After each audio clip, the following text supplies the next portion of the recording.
Hello, good morning. Welcome everyone. I'm Councillor Chris Atwell, Chair of the Planning Committee. Limited public seating has been made available. However, this meeting is also being webcast to allow the public to attend remotely if they so wish. The public seating area is not in view of the camera used to webcast this meeting. If the continuous fire alarm sounds, please evacuate the room and public gallery by the stairwells. Do not attempt to use the lifts. Assemble by Queen Victoria statue in Guildhall Square. In order to comply with the Guildhall Trust's fire marshal regulations, anyone who signed in at the Guildhall reception desk should sign out when leaving the building at the end of today's meeting. May I draw everyone's attention to the fact that this meeting is being live streamed and everyone speaking via a microphone will be on camera, including those making a deputation.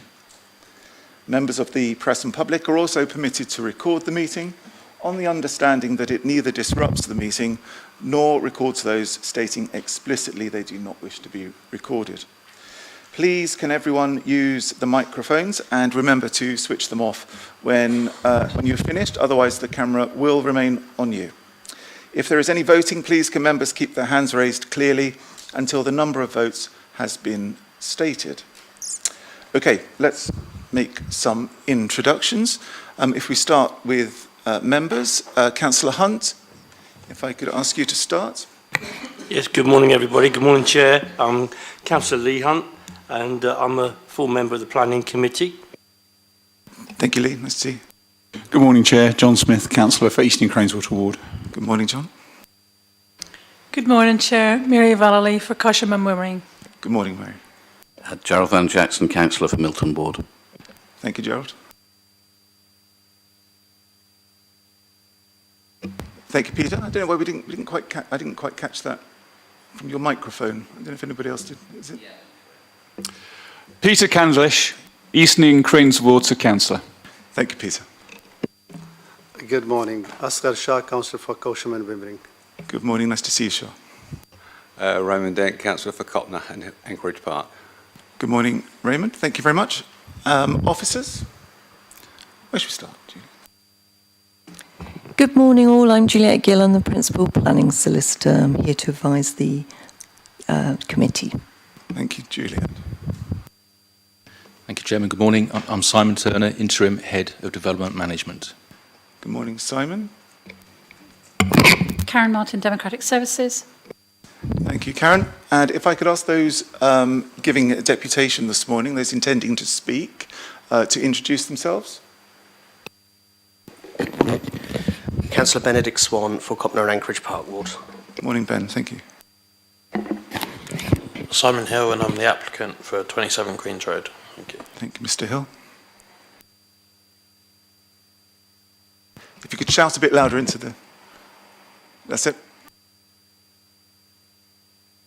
Okay, thank you, Mr. Speaker. You're going to have to, I think, No.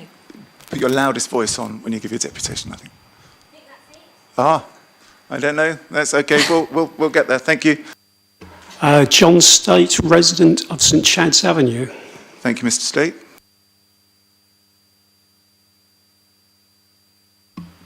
I think we've got the same thing there. You're going to have to just shout when you give your deputation so we can all hear you.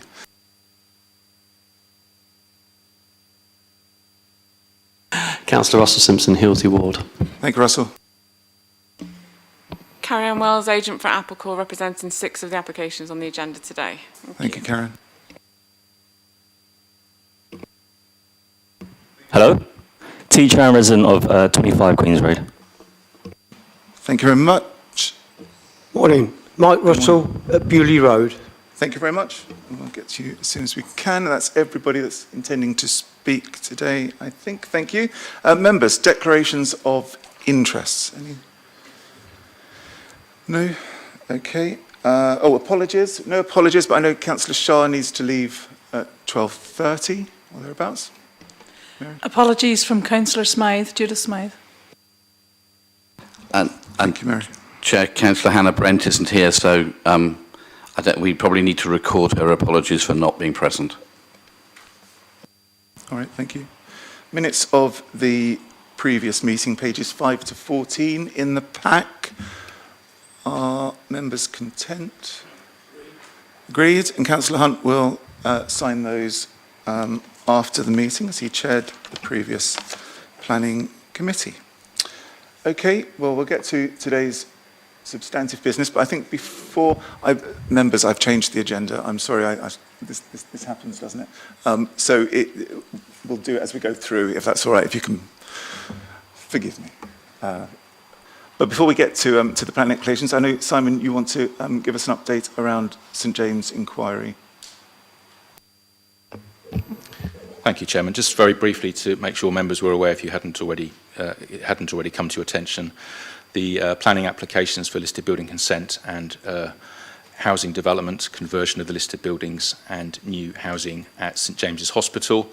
The appeal decision arrived about a week ago. That was for a maximum or total of 209 dwellings. So this was an appeal against non-determination by the City Council.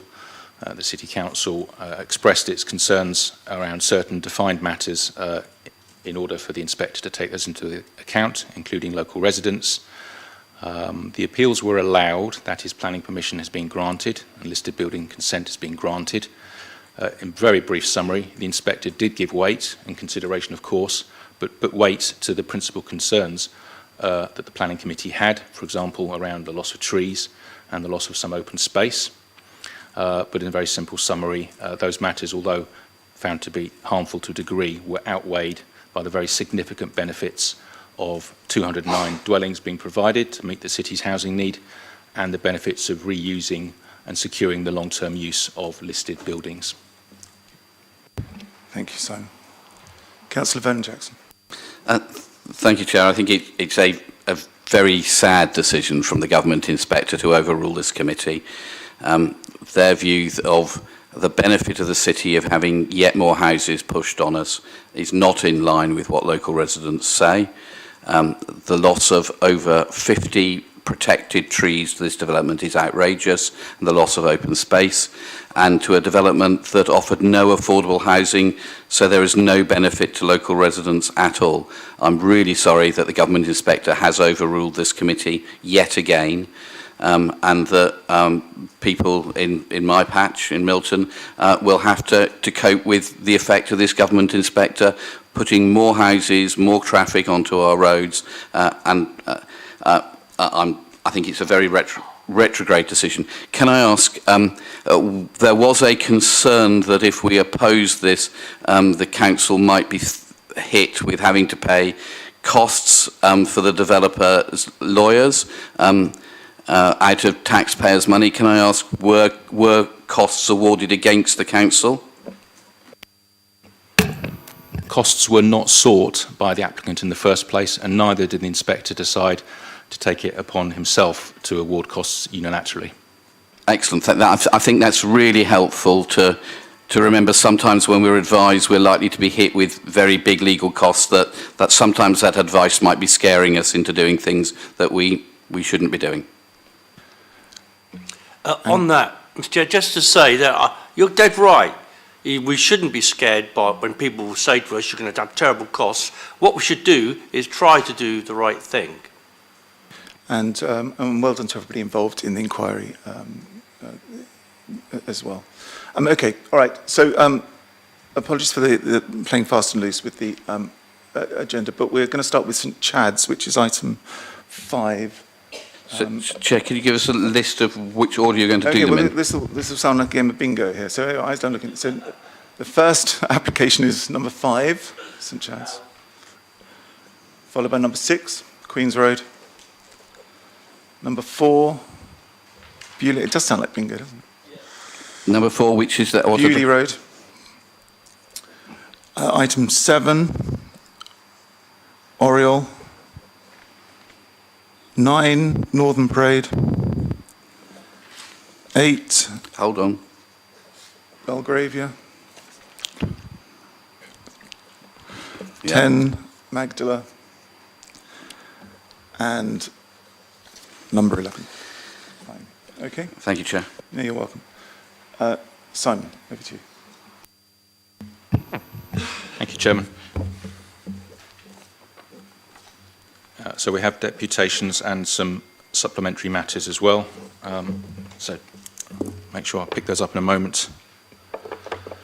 61 St Chad's Avenue, proposed change of use from a C3 dwelling house to a 7-person house in multiple occupation, an HMO.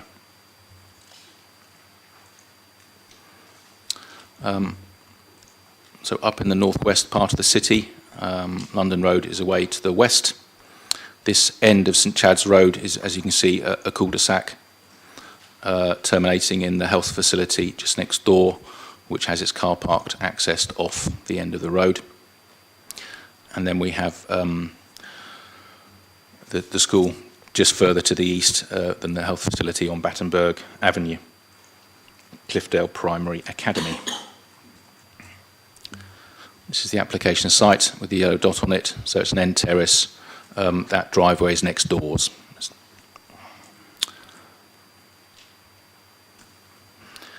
With respect to the HMO data count, which for people new to this sort of application is the policy we have concerning community balance and the 10% threshold, which indicates whether or not a community may be considered to be imbalanced or not imbalanced, with the 10% being the tipping point.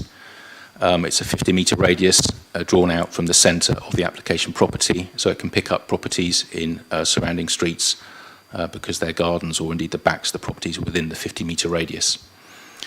In this instance, there are currently no known HMO properties within the 50-metre radius, and if this application is approved, the one will lead to a percentage of 1.96, so below the 10% policy threshold, therefore in accordance with your policy. The existing plans for the development, or the existing site, ordinary family-sized home. The proposal is to convert it into an HMO for 7 people, with permitted development extensions, I believe, already carried out, namely being a rear extension and a rear roof extension, a rear dormer. The property has 2 bedrooms on the ground floor, 3 on the first floor, and 2 on the second floor proposed, total of 7, single occupancy each. Each has a private ensuite shower, toilet with wash-hand basin. There was a small communal WC on the ground floor, small tank room, and then the kitchen living room at the rear. I should add some minor amendments to the plans which neighbours have noticed, and Councillor Swan, which is dealt with in the supplementary matters, but that was simply showing that the doors to the small tank room here were just shown shut as opposed to open, just not to give the impression of blocking the corridor, and a back door was inserted here onto the side to give easier access out into the back garden than past what presumably will be table or sofas at the end of the property in the communal space.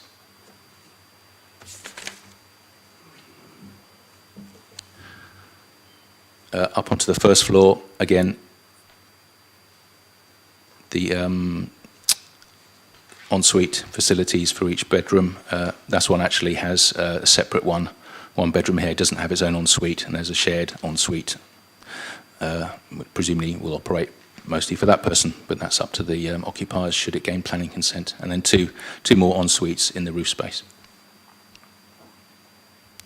Just for completeness, the section through the property and the elevations showing the extensions in place. There are the superseded floor plans. Again, for completeness, those are the doors that are now shown shut, and that is where the back door has been inserted since the question was asked. Also, the cycle store was previously a bit nebulous in the back garden. It's been confirmed that the proposal is to reuse the existing outbuilding in the back garden.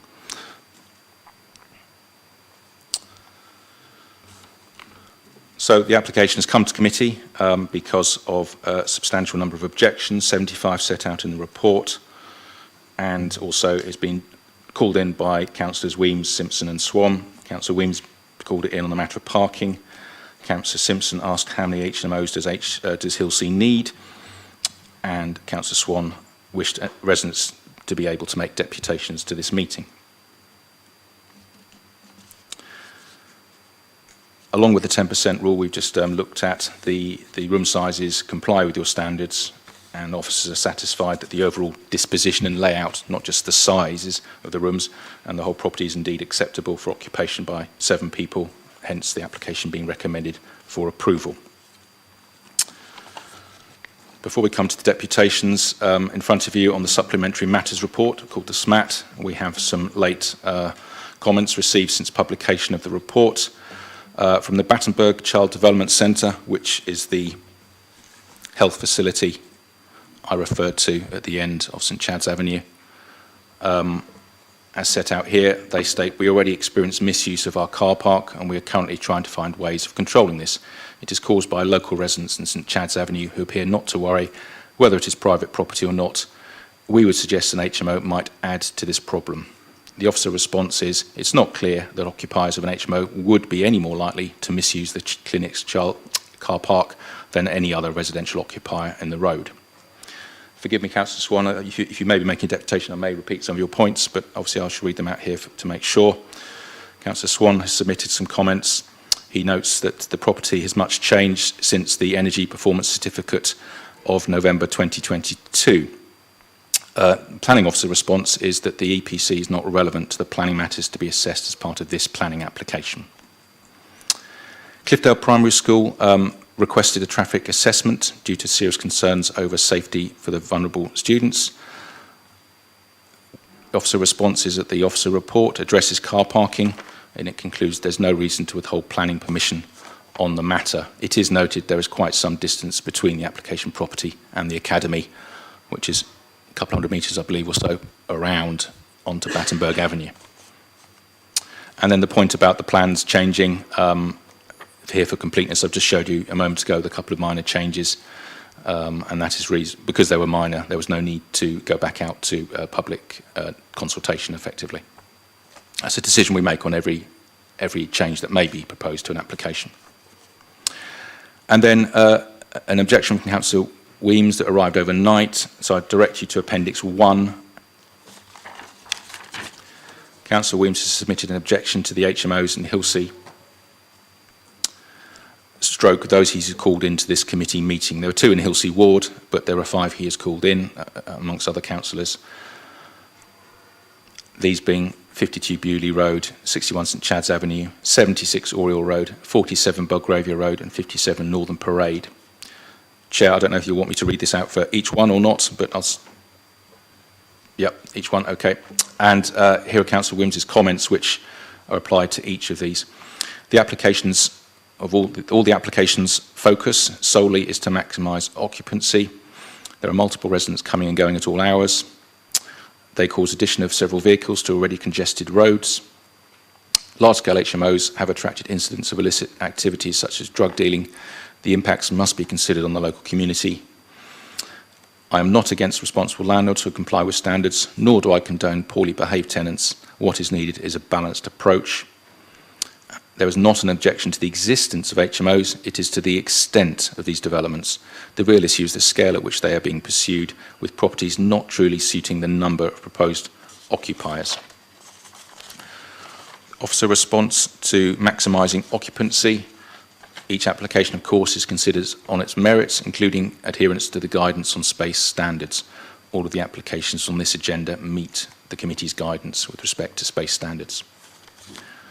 The point about comings and goings at different hours, it's not considered proven that an HMO necessarily results in more comings and goings than a Class C3 dwelling house, nor necessarily at more unsociable hours. Each and every family, each and every HMO may be different. Vehicles on congested roads, again, it's not considered proven that an HMO necessarily results in more vehicles at a property than a Class C3 dwelling house with a family and adult children, perhaps. You can have 3 or 4 cars associated with that property if there's no permit zone in place in the area. The Local Highways Authority has very similar parking expectations of HMOs and Class 3 properties and tends not to object to HMO applications. Concerning illegal activities, again, these are not necessarily related to HMO use. Antisocial behaviour has been shown to be more associated with HMO uses. but not all illegal activities, for example, in particular drug use. And nor are non-HMO residential uses necessarily free of occupiers who conduct illegal activities. Concern about landlords and behaviour and the relationship with landlords. Well, the licensing regime for private sector housing is engaged with the fit and proper tests for landlords rather than the planning system. And lastly, concerning the extent of the developments and the scale, if this is talking about community balance, the 10% threshold, we've already dealt with that matter. Here it is 1.96 if approved. Concerning the scale or intensity of occupation of a property, again, the guidance on space standards is in front of you in the report, and this application, indeed all of them, meet the committee's guidance. Thank you, Chairman. Thank you, Simon.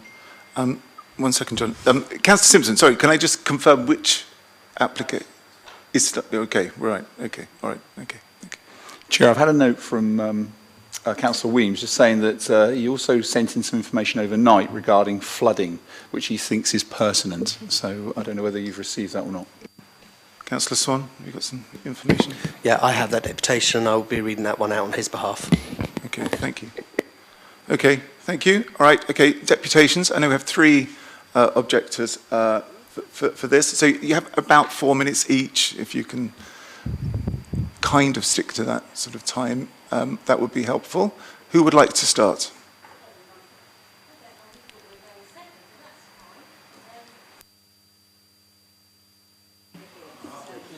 If you get really close.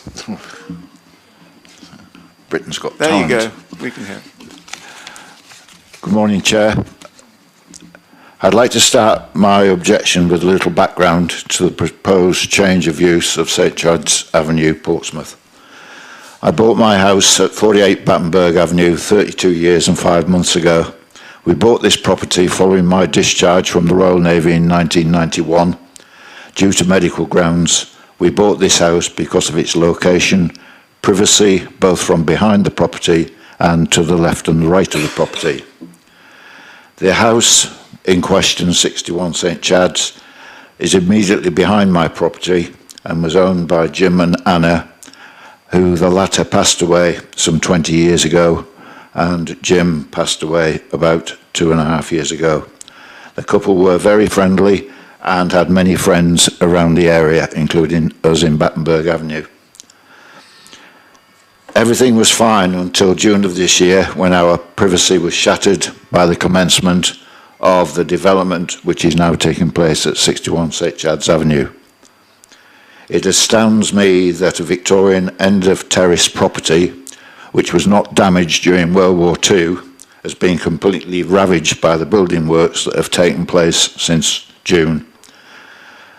The property in St Chad's is situated in a quiet residential road which has the Battenberg Family Clinic at the end of the road, and also the Cliffdale Early Learning Centre, which is used on a daily basis for taking pupils to and from the facility.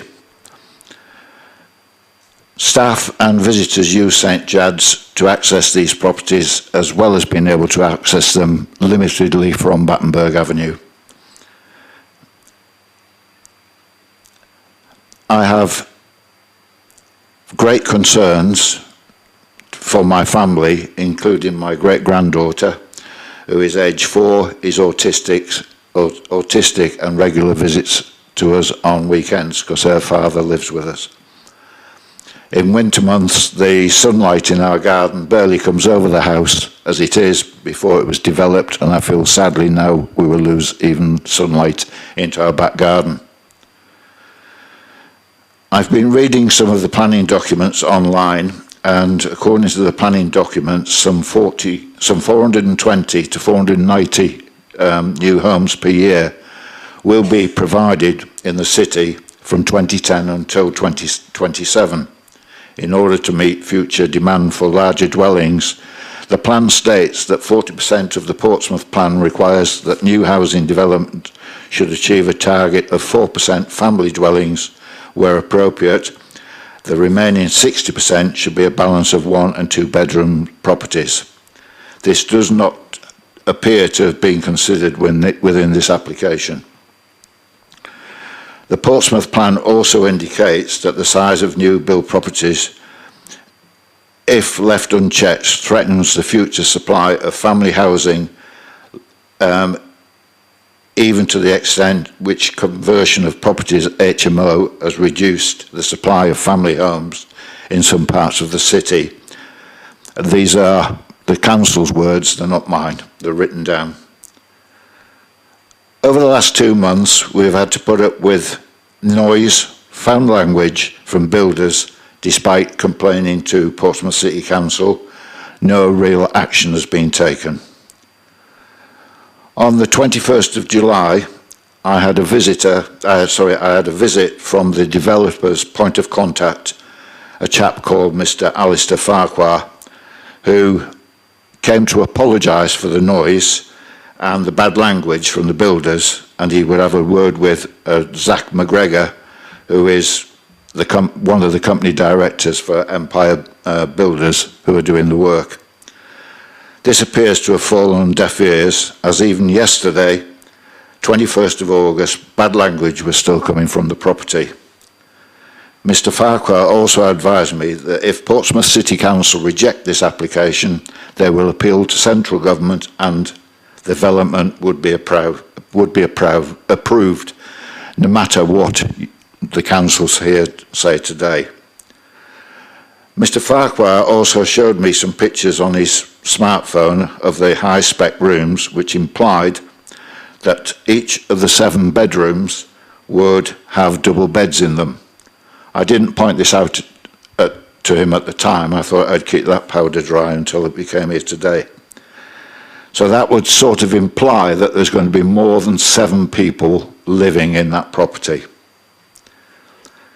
I appreciate that I may not be able to stop the proposed development, but if it were developed for a family home, the top and middle floor would be used as bedrooms and not as vantage points to look over residents whose houses are behind them. I have a few pictures of the property, if anyone would like to see them, of before and as it is as of yesterday. I had been taking pictures daily since the development commenced, and I've got one over 120 at the moment, but I've only printed out about 5 or 6. This I had to stop doing on the 27th of July until the 14th of August because I was hospitalised.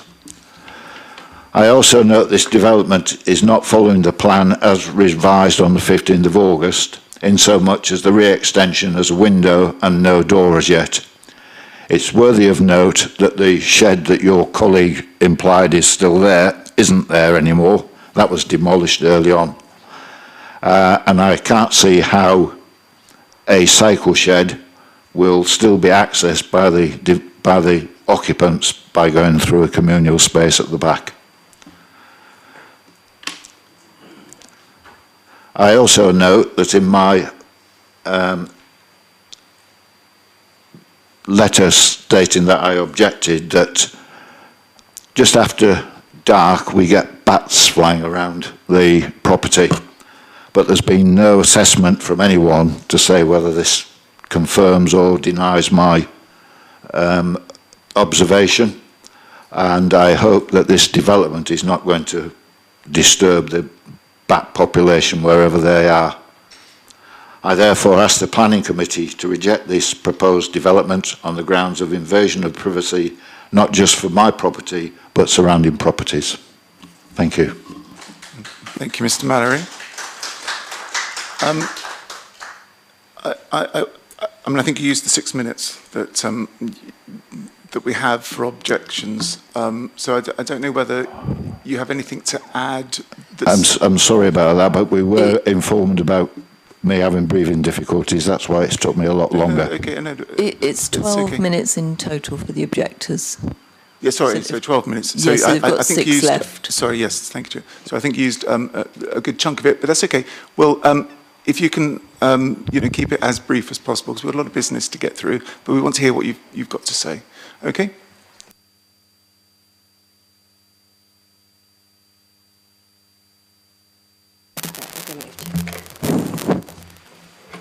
You'll need to turn the other microphone off. There we go.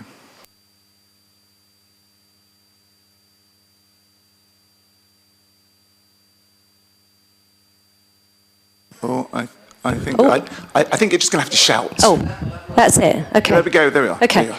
St Chad's Avenue is a very unique road in that it has a dual aspect. It appears on the map as a cul-de-sac and has all the benefits of a tight-knit community of families and elderly, many of whom have lived here for over 70 years and wish to remain as residents. As well as being a cul-de-sac, it contains the gates to Battenberg Clinic car park. St Chad's provides the only road access to the centres at the back. That is in the car park. That is two NHS centres, Cliffdale's Early Years Primary and Nursery, and they are located on the right of the circle that we saw at the beginning. The main school, the primary academy, is located on Battenberg Avenue. Number 61 was owned by an elderly gentleman, a resident of 60 years. He passed away in August 2020, and the neighbours helped care for him in his final phase of life. The house remained unoccupied for 2 years. The neighbours, number 59 and 63, are both elderly, disabled and live alone. This application has received much attention and 75 objections. Residents were very soon made aware of the scale of works by removal of the inside floors, walls and roof, and removal of all outbuildings. The contractor's social media promoted 61 St Chad's as coming soon, this large person 7-bedroom HMO, the second project we have running in the road 2 weeks apart. Source Facebook, and there's a print off if you need it. Work started under permitted development, where the impact of building work on neighbouring properties is not assessed and residents do not get the opportunity to object. Proximity of buildings to boundaries is not scrutinised, and loss of light, design and privacy are considered a civil matter. Neighbours have been severely disadvantaged when the agents, Applecore PDM, managing the application, advertise their HMO services on their website, quote, as giving clients support through loopholes and over hurdles in place to gain full planning approval. And again, we've got a printout if you need to see that. The HMO application. The application form contains some discrepancies. Is the site vacant? No, it was for over 2 years. Foul sewage. Are you proposing to connect to the existing drainage system? No. Trees and hedges? No. Public notification. Only 6 residents were informed. The objection period was then extended by the planning department, but there was no formal notification of an extension. Planning notice was not displayed on the side of the road as 61, but opposite and not at the closest point. Application documents. The transport planning document. No recommendation of a traffic assessment despite the clinic clearly being on the site map. This is not considering the impact of the surrounding area, point 2.18 HMO SPD. And if that had taken place, it would have been established that the 2 centres are at the end of St Chad's Avenue and the entrance isn't on Battenberg Avenue. Residents' recent HMO applications in the vicinity, e.g. Kensington Road, have had transport assessment where the impact and demand for resident parking is considered. Plans. Original plans included details of existing shed to be developed for cycle storage. This was demolished immediately, and this is what we have looked at today on the updated plans. The revised plans do not show accurate plans for the new cycle shed or outbuilding under PD. The revised plan is the only version available for public viewing, and the explanation given only minor changes, and these are usually taken off public view so they're not confused. I wish to argue that a simple labelling of documents of August and June would prevent any possible confusion. The minor changes are material and layout, removing a kitchen window and adding a side door, and related to licensing and cycle shed, and could be interpreted as misleading the planning process today. Reasons to refuse: inaccurate info on the HMO application and the application not being sufficiently assessed, lack of transparency in notification changes and document handling, changes to layout after objections have closed, St Chad's Avenue not assessed in equal measure to other applications, bias, layout, quality of living in bedroom 2 disrupted by kitchen, noise and frequent movement from the new side door to the proposed cycle shed. No access for bikes round the side, hygiene, bikes being taken through the shed, through the communal space, the kitchen, eating, living area. Lack of space to turn bikes, manoeuvre them round the garden, through the doors, into the cycle shed.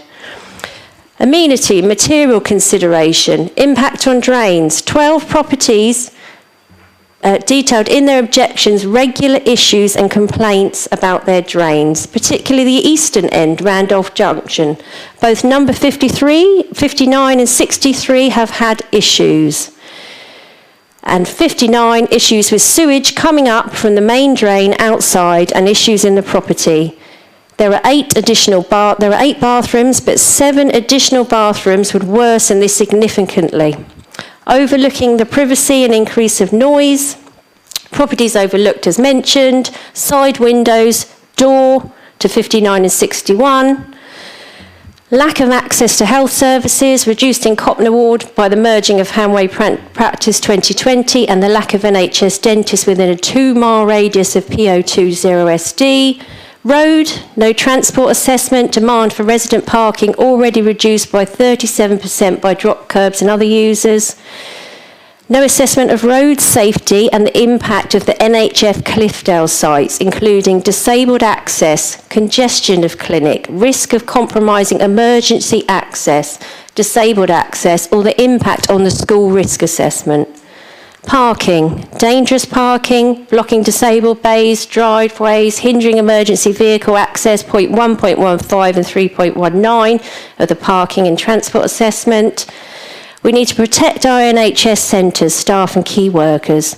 Finally, Section 149 of the Equality Act, the impact of those in the close vicinity of 61. There is a high concentration of those with protected characteristics, e.g. SEN and ECHP children, vulnerable families, looked after children, those with access to disability provisions such as grants and funded school transport by Portsmouth City Council must be considered. Sensible and fair judgment must be made on this application. Okay, thank you very much. Okay, well, we spent about a quarter of an hour listening to deputations objecting to the application. So I will move on to Councillor Swan to give his deputation.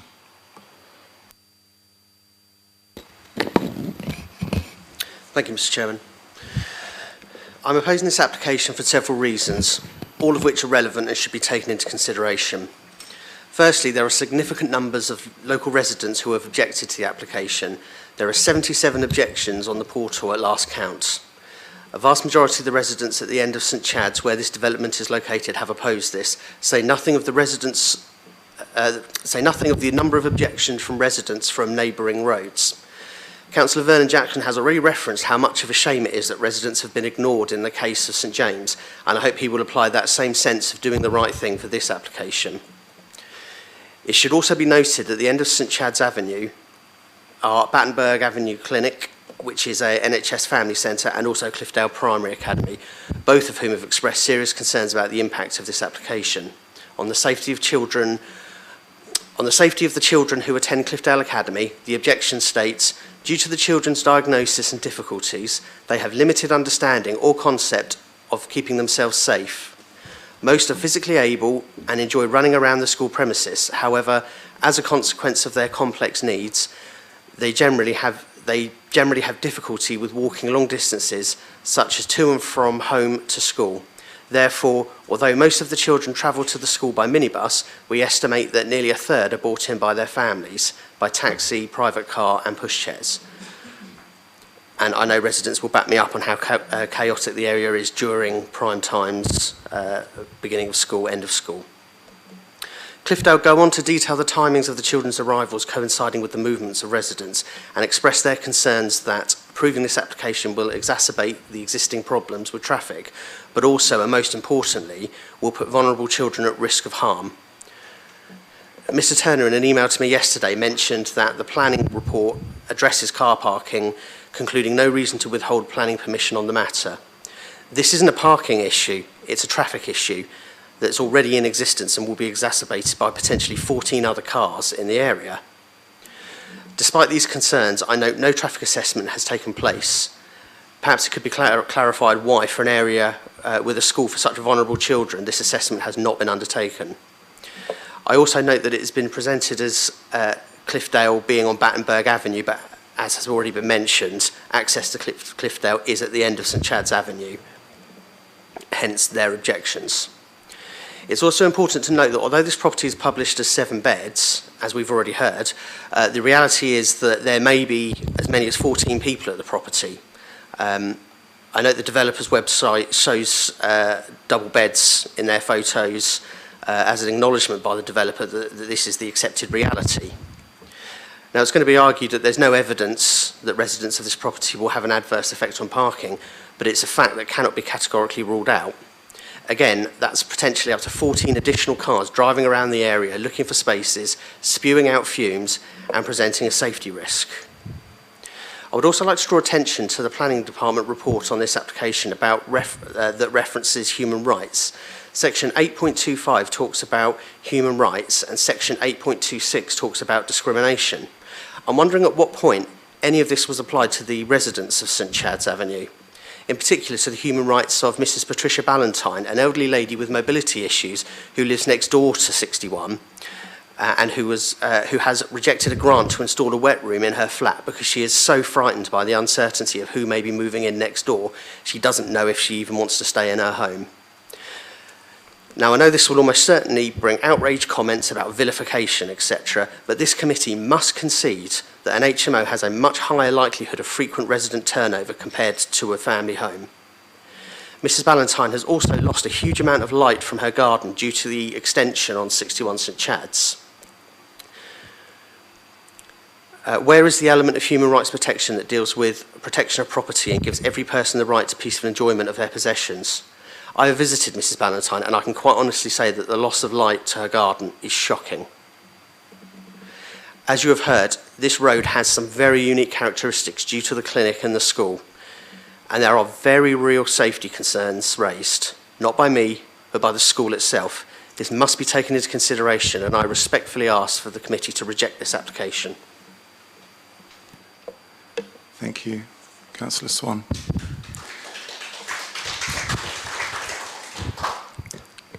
Thank you, Chair. 75 residential objections. When's the last time we've had that many? The residents of St Chad's and even the residents of Battenberg Avenue have come together today to say no more HMOs. HMOs which, based on our own surveys, are subject to more nuisance, more noise and antisocial behaviour. These family homes were made exactly for that, families. All of the residents here today, like all the residents here today, I'm concerned by the amount of super HMOs within the city. These houses are being gutted. And when I say gutted, I mean the walls, floors and roof. This particular building has had building regulators out multiple times as the building was left structurally unsafe on multiple occasions. We as a council need to get a grip on this and also why super HMO policy needs to be looked at, not only by this council, but also by the Government Secretary of State Inspector who likes to overrule our judgments.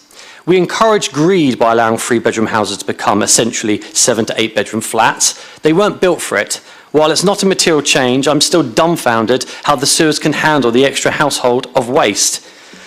I have looked at these plans today and I think the committee should refuse the application based on 2 material applications. Firstly, the combined living space is at a bare minimum. We should be permitting high quality accommodation, not just squeezing a shared space to tick a box. Some of the committee have been to showings where the combined living space has been above the threshold, and even then it's questionable if it's big enough. This is not big enough or good enough, probably because it's not built to accommodate 7 people. The second impact is what HMOs bring to the areas. more noise, more nuisance and antisocial behaviour. We must trust our own surveys and draw the line to these super HMOs. Thank you very much. Thank you, Russell. Okay. Thank you. Carry on. Good morning, everyone. As you all know, at Applecore, we are passionate about providing high-quality shared homes. We have an ever-growing reputation for high-end design HMOs for students and professionals. And as you'll be aware, Portsmouth size standards for HMOs demand some of the largest in the UK. At Applecore, we always strive to meet or exceed that. During recent years, Applecore has led the way in terms of designing high-quality HMO accommodation within the city. The increase in quality HMOs is in part due to the high standards set in place by this planning committee and also down to some of the clients I represent today who share our passion for high-end shared living. Again, I'd like to extend to you all an invite to see a finished HMO which has been designed, built and will be managed by Applecore. We have one nearing completion which any of you are welcome to view in the next couple of weeks. During the last committee, questions were raised by a member of the public regarding the strain on the water services. Within the design package we provide, we specify a minimum of 375-litre water tanks with an additional accumulator tank. These are designed to fill up in periods of low use and store. This enables the residents to have instant high-pressure hot water 24 hours a day with no further strain on the water pressure to the street. I do think it's important to note a family home of this size could easily house 7 residents without these additional measures put in place to mitigate against any additional pressure on public services. There was also a HMO refused by committee last month due to the shape of the fully compliant communal area. I note Councillor Hunt made comments around the inspectorate having decided with similar decisions of this nature. I feel it's important to share that the inspectorate did side with this decision of refusal made by this committee on a communal area in one case only, which was a separate dining room leading into a separate kitchen. There have been many other refusals based on shape and usability of open plan communal areas by this committee that have not been upheld on appeal. I think it's important for members to have a clear picture of inspectorate decisions when making a decision today which could ultimately cost council taxpayers money when costs are sought at appeal. Whilst I appreciate it's fully within your gift as a planning committee to determine the application, I urge you to take into account the applications today all fully comply and exceed the high standards set in place by you as members of this committee. I respectfully ask that you consider the need for high quality shared homes within this city when making your decisions. The application for 61 St Chad's is for a change of use from a Class C3 dwelling house to a 7-person house in multiple occupation. All bedrooms meet or exceed 10 square metres and the required communal area is 23.02, again meeting your 22.5 square metre requirement. I know Councillor Simpson's comment about only just meeting the space. The space that you actually dictate as a council is one of the largest in the UK, so only just meeting is still a great deal larger than every other borough that we work with on the South Coast. There was a large existing outbuilding at the property that was poorly built. This will be rebuilt as per the original existing outbuilding to provide cycle storage. I note objections relating to parking. From our managed 7-bed HMO portfolio, the average car ownership per house is just 3 cars. This would not be dissimilar to an average family home with older children. Refusals based on parking in the city have also not been upheld on appeal. Double beds, again, are regularly used within our shared HMOs, because it would be most adults' preference to sleep within a double bed. I personally would not want to sleep in a single bed if I was renting one of these properties. It does not mean it's for double occupancy. This will be managed by a HMO licensing regime and will not give a licence for 14 people, like it has been suggested. The planning officer's recommended this fully compliant application for approval today, and I ask you all to fully support this recommendation. Thank you. Thank you very much. Councillor Weems' deputation is going to be read by Councillor Swan, so back to you. Chairman, just before I do that, Mr States was going to give a deputation, which obviously we aren't able to. There was a photo that went with it. If I could distribute that. Thank you.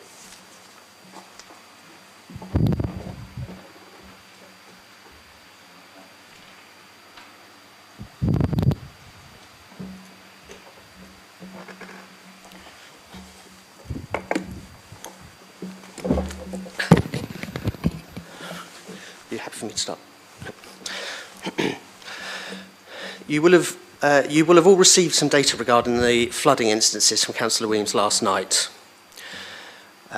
Dear members of the committee, I wish to emphasise the utmost importance of thoroughly assessing the potential flooding risks associated with the application for converting the residents at 61 St Chad's into an HMO.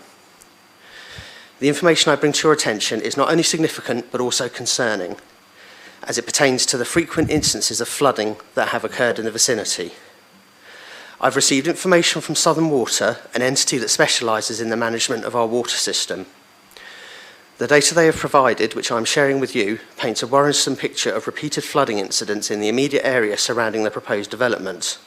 Allow me to highlight a few of these instances for your consideration. On the 17th of February 2022, St Chad's Avenue, a flooding event occurred due to a blocked combined sewer attributed to the accumulation of rags, ash and grit within the system. On the 5th of May 2022, in Battenberg Avenue, another instance of flooding was reported, this time on Battenberg Avenue. The cause was a blocked combined sewer, with the obstruction being attributed to factors other than rags, ash and grit. The 1st of August 2022, St Chad's Avenue, yet again, St Chad's Avenue experienced flooding due to a blocked combined sewer. This incident reinforces the vulnerability of the sewer system to various factors that lead to blockages. On the 18th of February 2023, in St Chad's Avenue, a reoccurring issue. This event involved flooding caused by a blocked combined sewer. Reason for the blockage was once again attributed to the presence of rags, ash and grit. These instances are just a glimpse into the recurrent challenges faced by the community, with flooding incidents frequently affecting the streets neighbouring the proposed 61 St Chad's HMO. While the application itself may not have undergone a capacity check, it is evident that the cumulative impact of the existing flooding instances, coupled with the potential for additional water demand from new developments, poses a substantial threat. In reviewing the provided data, it is evident that numerous flooding incidents have occurred on streets like St Chad's Avenue and Battenberg Avenue, both of which are closely situated to the proposed HMO. Notably, these incidents encompass a range of sewer types, including combined and foul sewers, and vary in terms of sewer status. The frequency of these incidents and the diversity of the affected areas underscore a persistent issue that we cannot afford to overlook. We must acknowledge that the proposal to introduce an HMO into an environment that is already experiencing flooding raises legitimate concerns about the safety and well-being of potential residents. This situation prompts us to consider the feasibility of accommodating further connections to the already burdened sewer system. I implore the committee to take a proactive stance in safeguarding our community's interests by taking into account the comprehensive flood data presented here. The responsibility rests with us to ensure that our decisions prioritise the protection of residents and the mitigation of potential risks. In light of the facts before you, I urge each of you to carefully evaluate the implications of granting approval for the 61 St Chad's HMO application.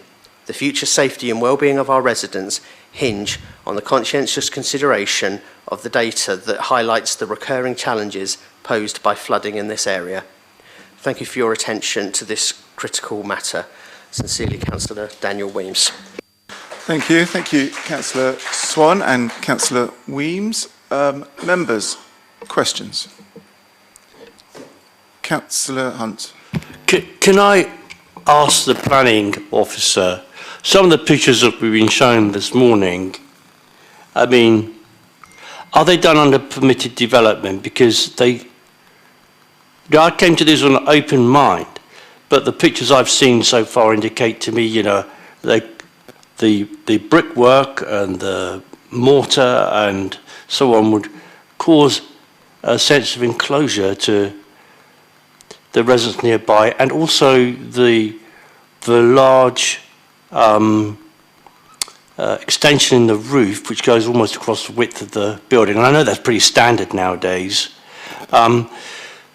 Is that, how does that overlook? Are the windows going to be kept shut, and are there going to be tinted glass, not tinted glass, but opaque glass in it, so there's no overlooking into this gentleman's back property? And what's the difference between this gentleman's back property, the former sailor, Mr. Dudley, I think, and the main part of the building opposite his back wall. It's 3 questions, Simon, I think. Thank you, Councillor. Yeah, the permitted development matter does cause confusion, and I understand that for people who have not encountered it before, but a number of comments from the residents as well have raised concerns about privacy, overlooking, overshadowing, noise from the building work, bad language from the builders. Those are the principal issues. Bats as well, any concern about bats. Permitted development rights exist whether this is a family home or being converted into an HMO. So this property could have been occupied by a family, and many properties are, and people make use of permitted development rights to extend their property. So those extensions are not only associated with an HMO use. And because it's permitted development, the council is unable to control. As long as it meets the size and position criteria and other matters, it can't control, as long as they build in accordance with the regulations. So it can be a certain depth and length and height and so on. If it complies with those, it complies, and there's no action that the planning department could take, even though it may have a degree of effect, to some degree or other, on the neighbours for the different matters identified. So unfortunately, that is not a direct association with this HMO necessarily, or can't be controlled through this application. It's not part of this application, the permitted development extensions.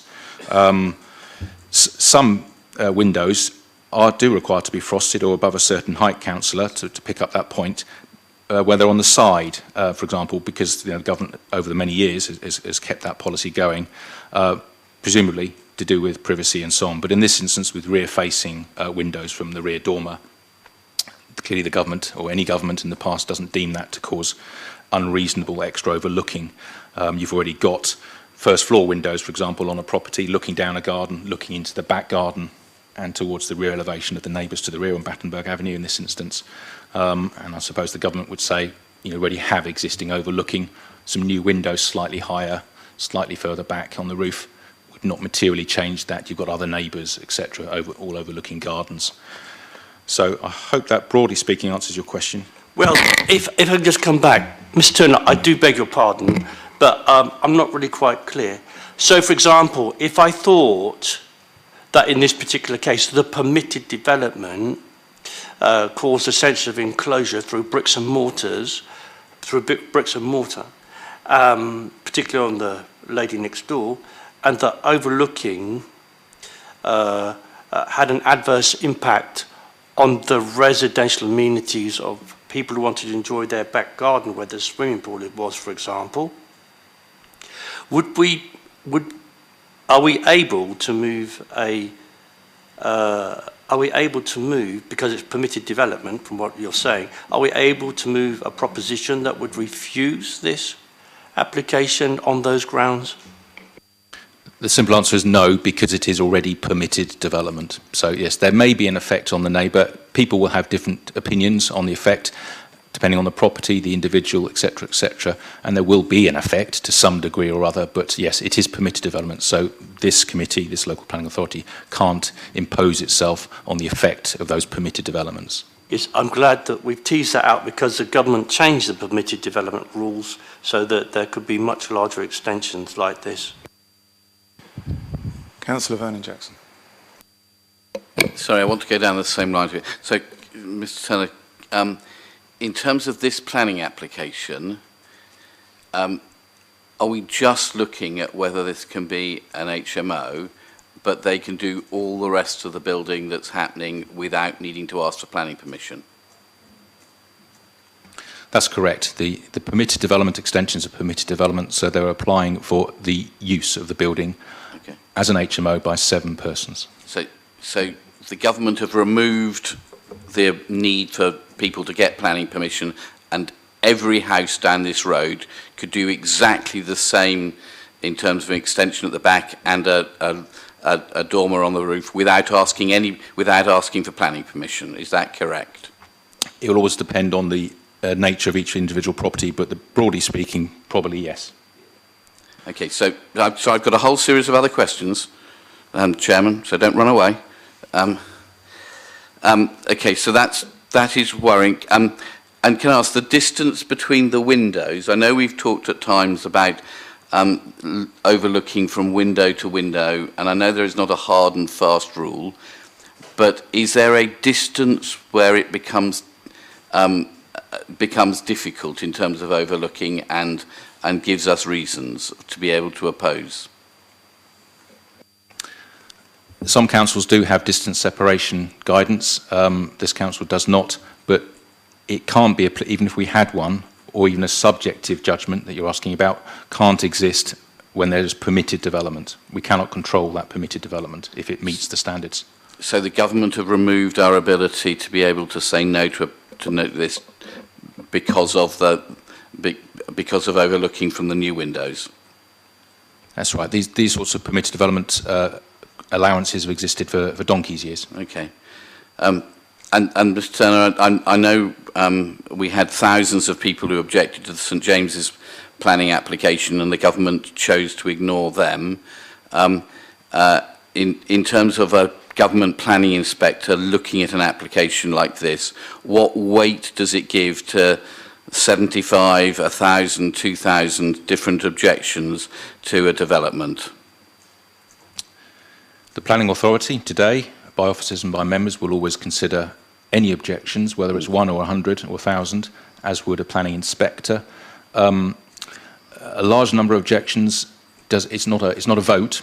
They've got to be material considerations, and there will be judgments made by the professionals and the local planning authority as to the weight those objections hold against the merits of the application. It doesn't necessarily follow that a lot of objections leads to a refusal, and it doesn't necessarily follow that no objection leads to an approval. But of course, you are sitting here today as the local planning authority, correctly listening to local concerns and taking them into account, as an inspector does as well. Sorry, two more questions, sorry, Chair. Mr. Turner, residents have rightly said that parking is an issue. This is a house that is 1 car wide, but the developer says it's likely to have 3 cars based there. Is that a reason that we can use for saying no to this development? In officer's opinion, we don't think there's a reason to refuse planning permission on parking, because the nature of parking between a good-sized family home, the number of cars that could be associated with that would depend on the occupancy level. Is it 1 person? Is it 6 people? Are they adults or children? Against 7 people occupying it, again with an unknown level of car ownership and use. So, as we pointed out in the Supplementary Matters report, the Highways Authority sees little difference in demand between an HMO of this size and a family dwelling of this size, and indeed planning officers would say the same. So we don't anticipate, it's hard to attribute necessarily a greater level of parking with this use than the current previous dwelling house use. My final question, I think that the stuff about flooding from Councillor Weems is extremely worrying. I know in terms of water supply by Portsmouth Water, there isn't an issue here, so we don't have a hosepipe ban, but in terms of sewerage from Southern Water, it is an issue, and we know the sewers are at capacity.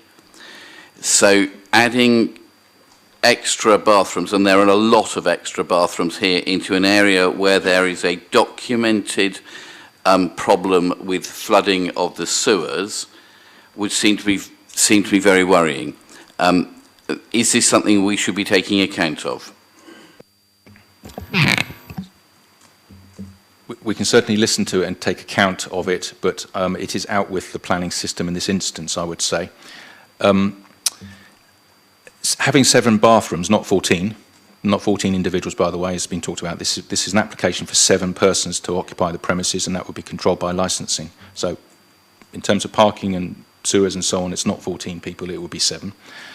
Although there may be 7 showers, that doesn't mean to say that they'll be used less intensively than a family bathroom that would be used by 1, 2, 6, 7 people in a different way. So again, a bit like the parking, we don't believe that there is necessarily a materially different use of water in an HMO property compared to a family C3 use. for example, with young children requiring lots of clothes washing, etc., slightly older children at school, playing sports, etc., etc. So normally family water use is also, or may also be relatively high, against 7 adults having a shower a day and cooking. In any event, whether or not you agree with my debate about occupancy and use of water, the sewage undertaker has a responsibility to provide a public sewer for local conditions. So they need to be dealing with the sewage conditions that are already outlined, whether or not there is that HMO. Obviously, flooding is extremely distressing and difficult for anyone concerned, and that is indeed why the undertaker has those responsibilities. Councillor Dent. Thank you, Chair. Just a couple of points. Some relating, maybe one not. Most of these properties were built around about 1930. Are we actually just waiting, because I haven't seen some of these photographs of what they're doing inside these properties, are we just waiting for another accident like happened in Langford Road, where the house imploded on itself? Lucky enough, no one was injured in that circumstances. But are we just waiting for someone to actually get seriously injured, the way these places are being destructed? The other thing is, we keep mentioning about sewerage. Eventually, the sewerage system is not going to cope if we keep banging in more and more HMOs. Looking at what Daniel Eames sent over, 65 times in and around that area, the sewerage system got blocked. We're adding another 1,000+ litres of wastewater going into that system per day. Eventually what's going to happen is it's just going to flood the place. We've spent all this money on flood defences, but all we're doing is we're flooding it from inside out. And as for the overlooking point, looking at this photograph there, and basically they can look straight out of their window, straight into her garden, straight, and next door as well, both elderly. I think it's an absolute disgrace, personally, but that's my opinion. Cheers. Thank you, Councillor Dent. Simon, would you like to come back at this? I don't particularly want to repeat myself about sewage and flooding. I've just answered that point. I've answered the point about overlooking. In terms of another accident to happen, in terms of the house falling down, I think there have been 2 in the last year or so. One, I think, resulted from poor building work historically. The other, was it a gas explosion? I can't remember. With respect to building work, as noted already by at least one of the neighbours, the high degree of conversion works and structural works to that property is being monitored by the building consultancy department. So the structure of that building, has to pass the relevant tests, meet the relevant criteria. Okay, members, comments? Gerald. Thank you, Chairman. Often at this committee, I have to say that although I listen to what the residents have said, and people don't like has multiple occupation, the government rules give us very, very little power to say no. We have the strictest rules of almost any council anywhere in terms of HMOs, but even with those, government planning inspectors regularly overturn our decisions to say no to HMOs, and it happened anyway. So I don't want to be in the realm of just playing to the gallery and giving false hope to local residents.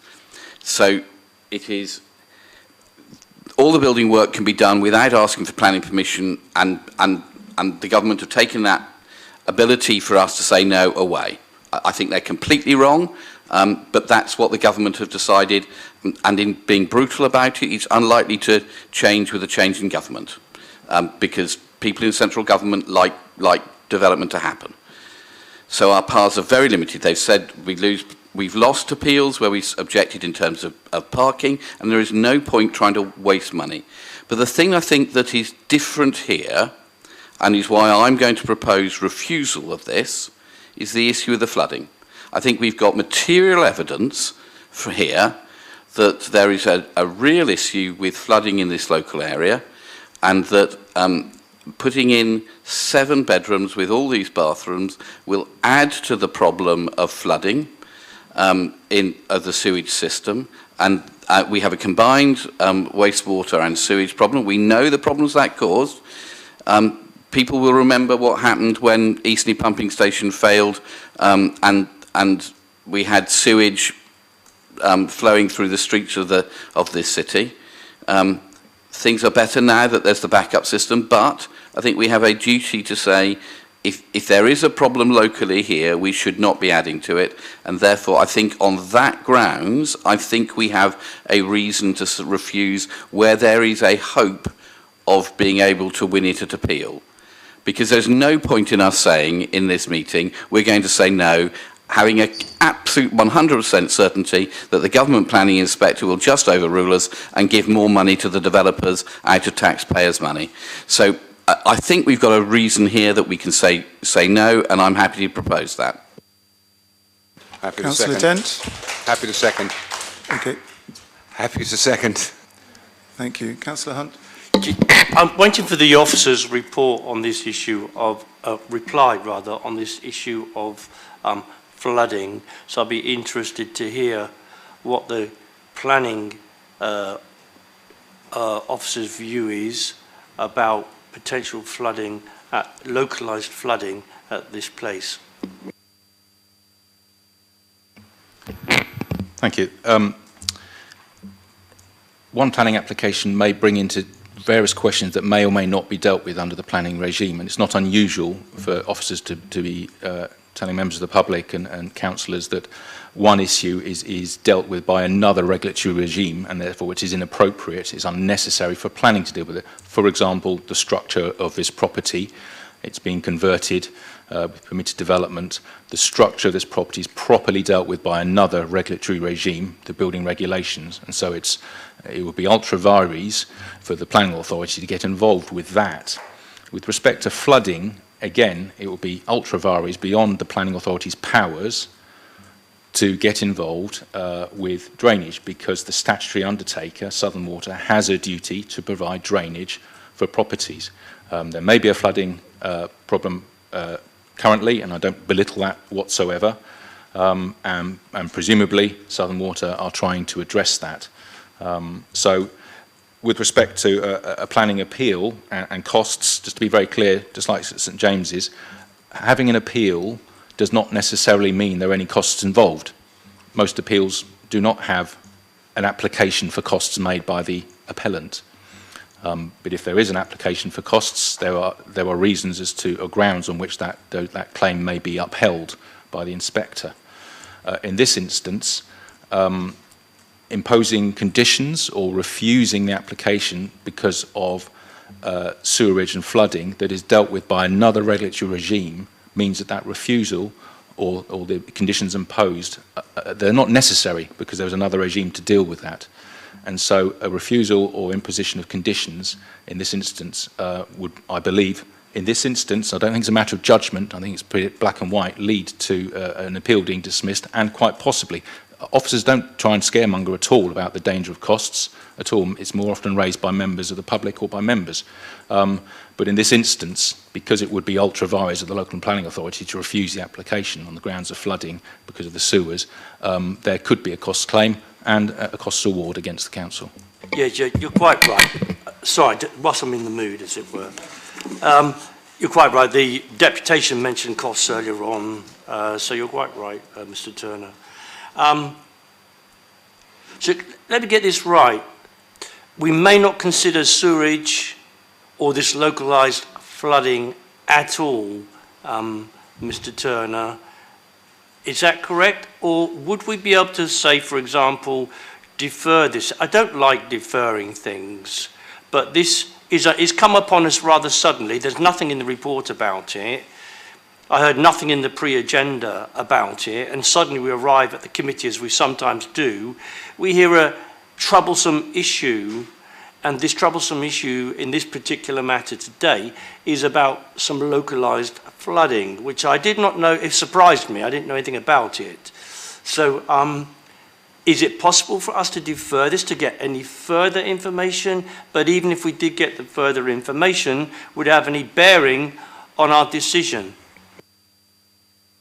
Thank Thank you, Councillor. I don't think it would have any bearing for the reasons I've given. The committee might want to reach that deferral point to receive assurances, but the advice I've given is quite clear about a different regulatory regime, and therefore the planning authority getting involved with that being ultra vires. No, we wouldn't recommend a deferral either. Councillor Smith. Chair, in Simon's opening sort of gambit, he mentioned that there was no known HMOs in the area, in the radius. Is there an inference there then that there might be some unknown? And if that is the case, when's the survey going to be done? We're on comments, but I'll take it as a question. Okay. Thank you, Councillor. No inference by that. It's with every application we say we don't necessarily have 100% information within the 50-metre radius. We have our 3 data sources that we look at, and then we listen to what members of the public, neighbours may say and what councillors may say. And I don't think there's been any on the 7 items today, but occasionally members see an item coming to you where we say our data reveals 3 HMOs, for example, within the 50-metre radius, and residents have also referred us to 2 other properties where they believe.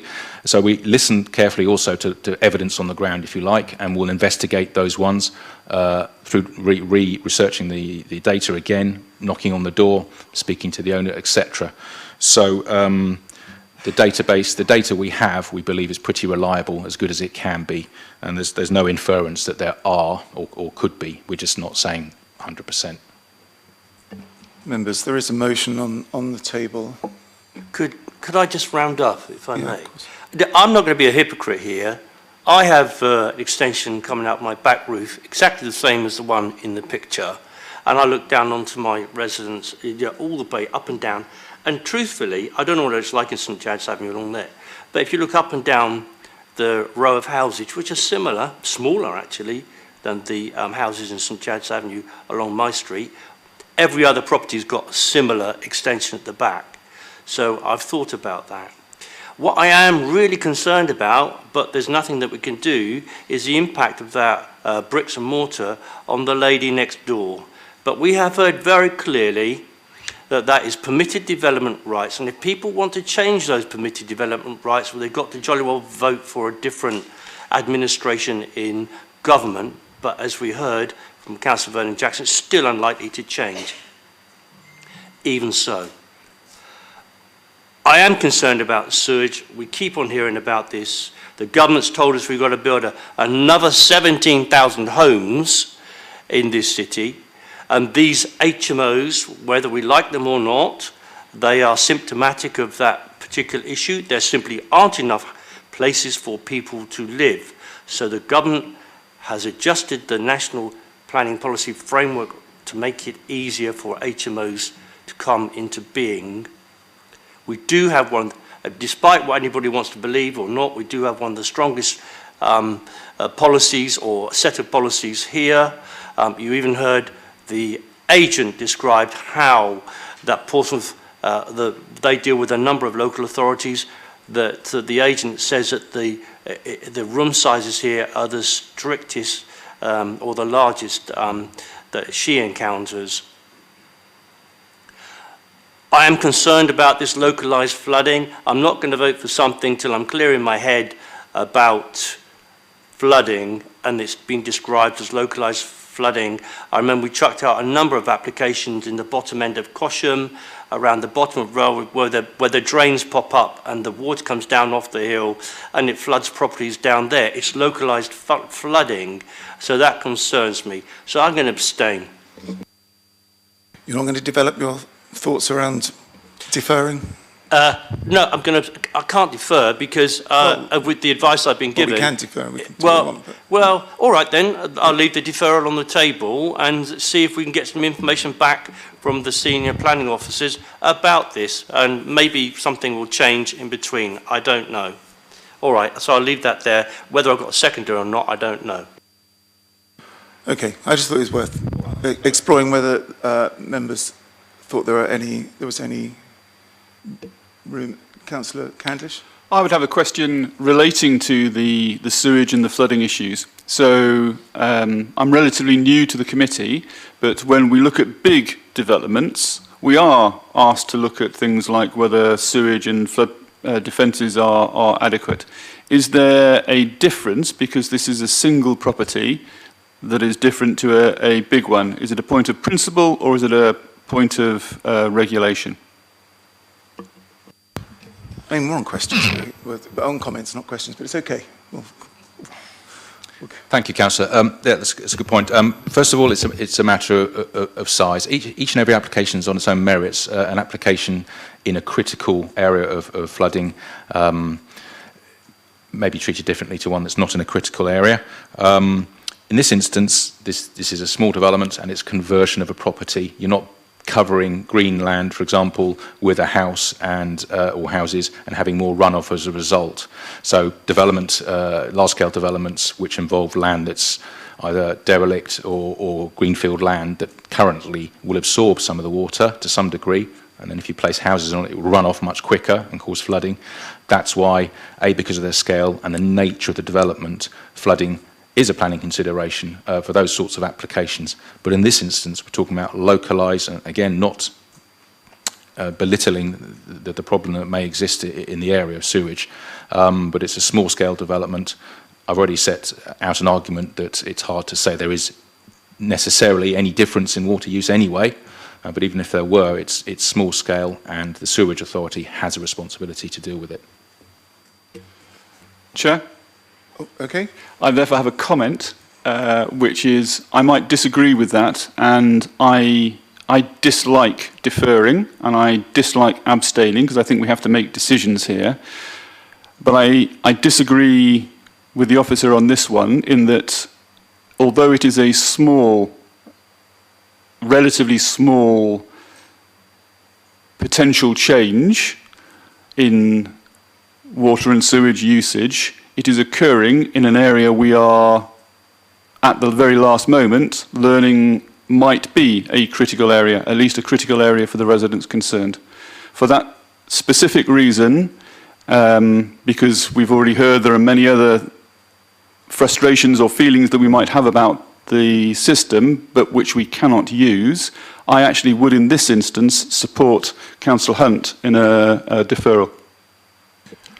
You're seconding the motion? I'm not entirely sure whether he is proposing it. Were he to be proposing it, I would be seconding it. Yes. All right. Can I just ask what the deferral would be for? To seek further information from the planning officers in conjunction with the water authorities concerned to address the concerns raised about the impact on residential amenity caused by flooding. Thank you. Okay, members, I feel we're probably at the point where we take the motions in front of us. The first one was the Vernon Jackson Dent motion to refuse the application for, you want some wording, don't you? I don't think it's been seconded yet, has it? No, it has. Councillor Dent, there was... Oh, sorry. There was applause happening at the time.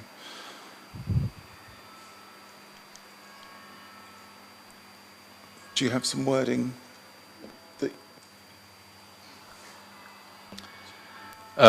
Well, if I may say, we could work that up fairly straightforwardly.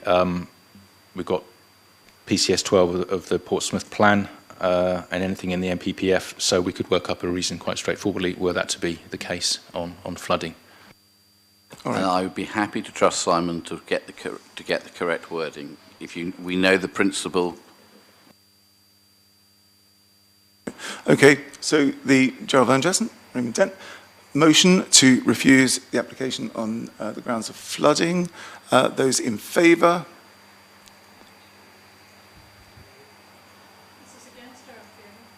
In favour of the motion to refuse?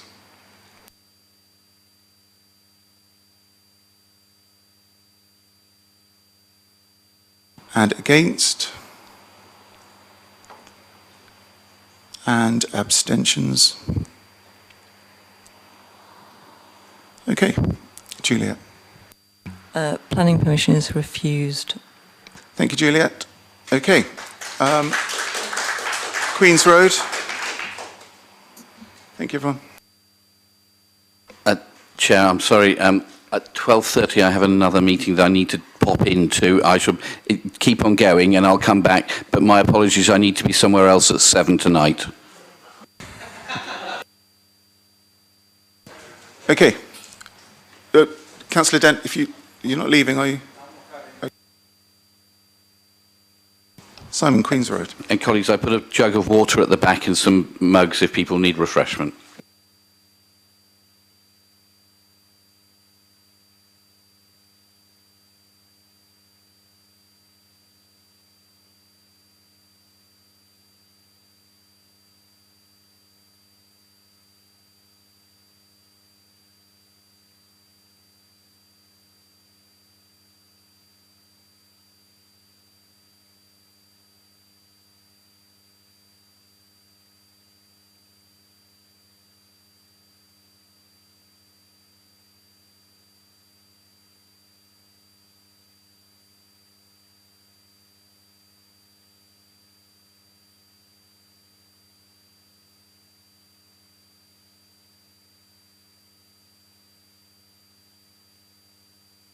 Queen's Road, Queen's Road. Chair, could you repeat your bingo order of Queen's play? Road, agenda item 6.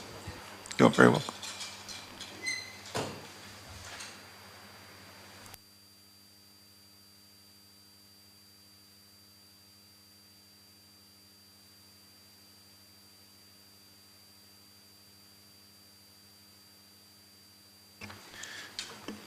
Thank you, Chairman. This is an application at 27 Queen's Road, at the western end of Queen's Road, for a change of use from a C3 dwelling house to a flexible use, either continued use as C3 dwelling house or Class C4 small HMO, having the ability to change between those for a period of 10 years on and off without the need for further planning permission.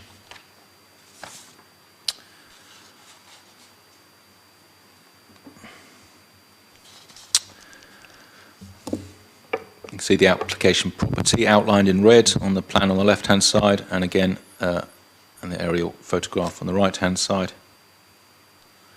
This is the property end of terrace.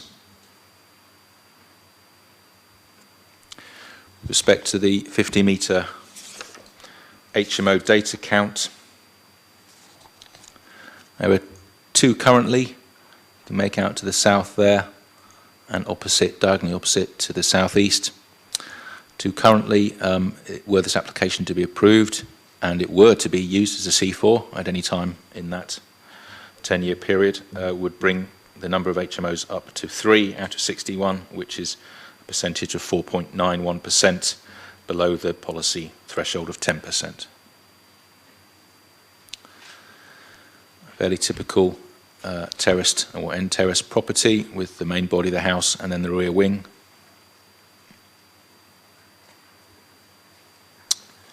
Like most of the HMO applications, this does involve permitted developments, single-storey rear extension, and the roof extensions to provide an enlarged property in which to accommodate up to 6 people if occupied by unrelated adults as a Class C4 property.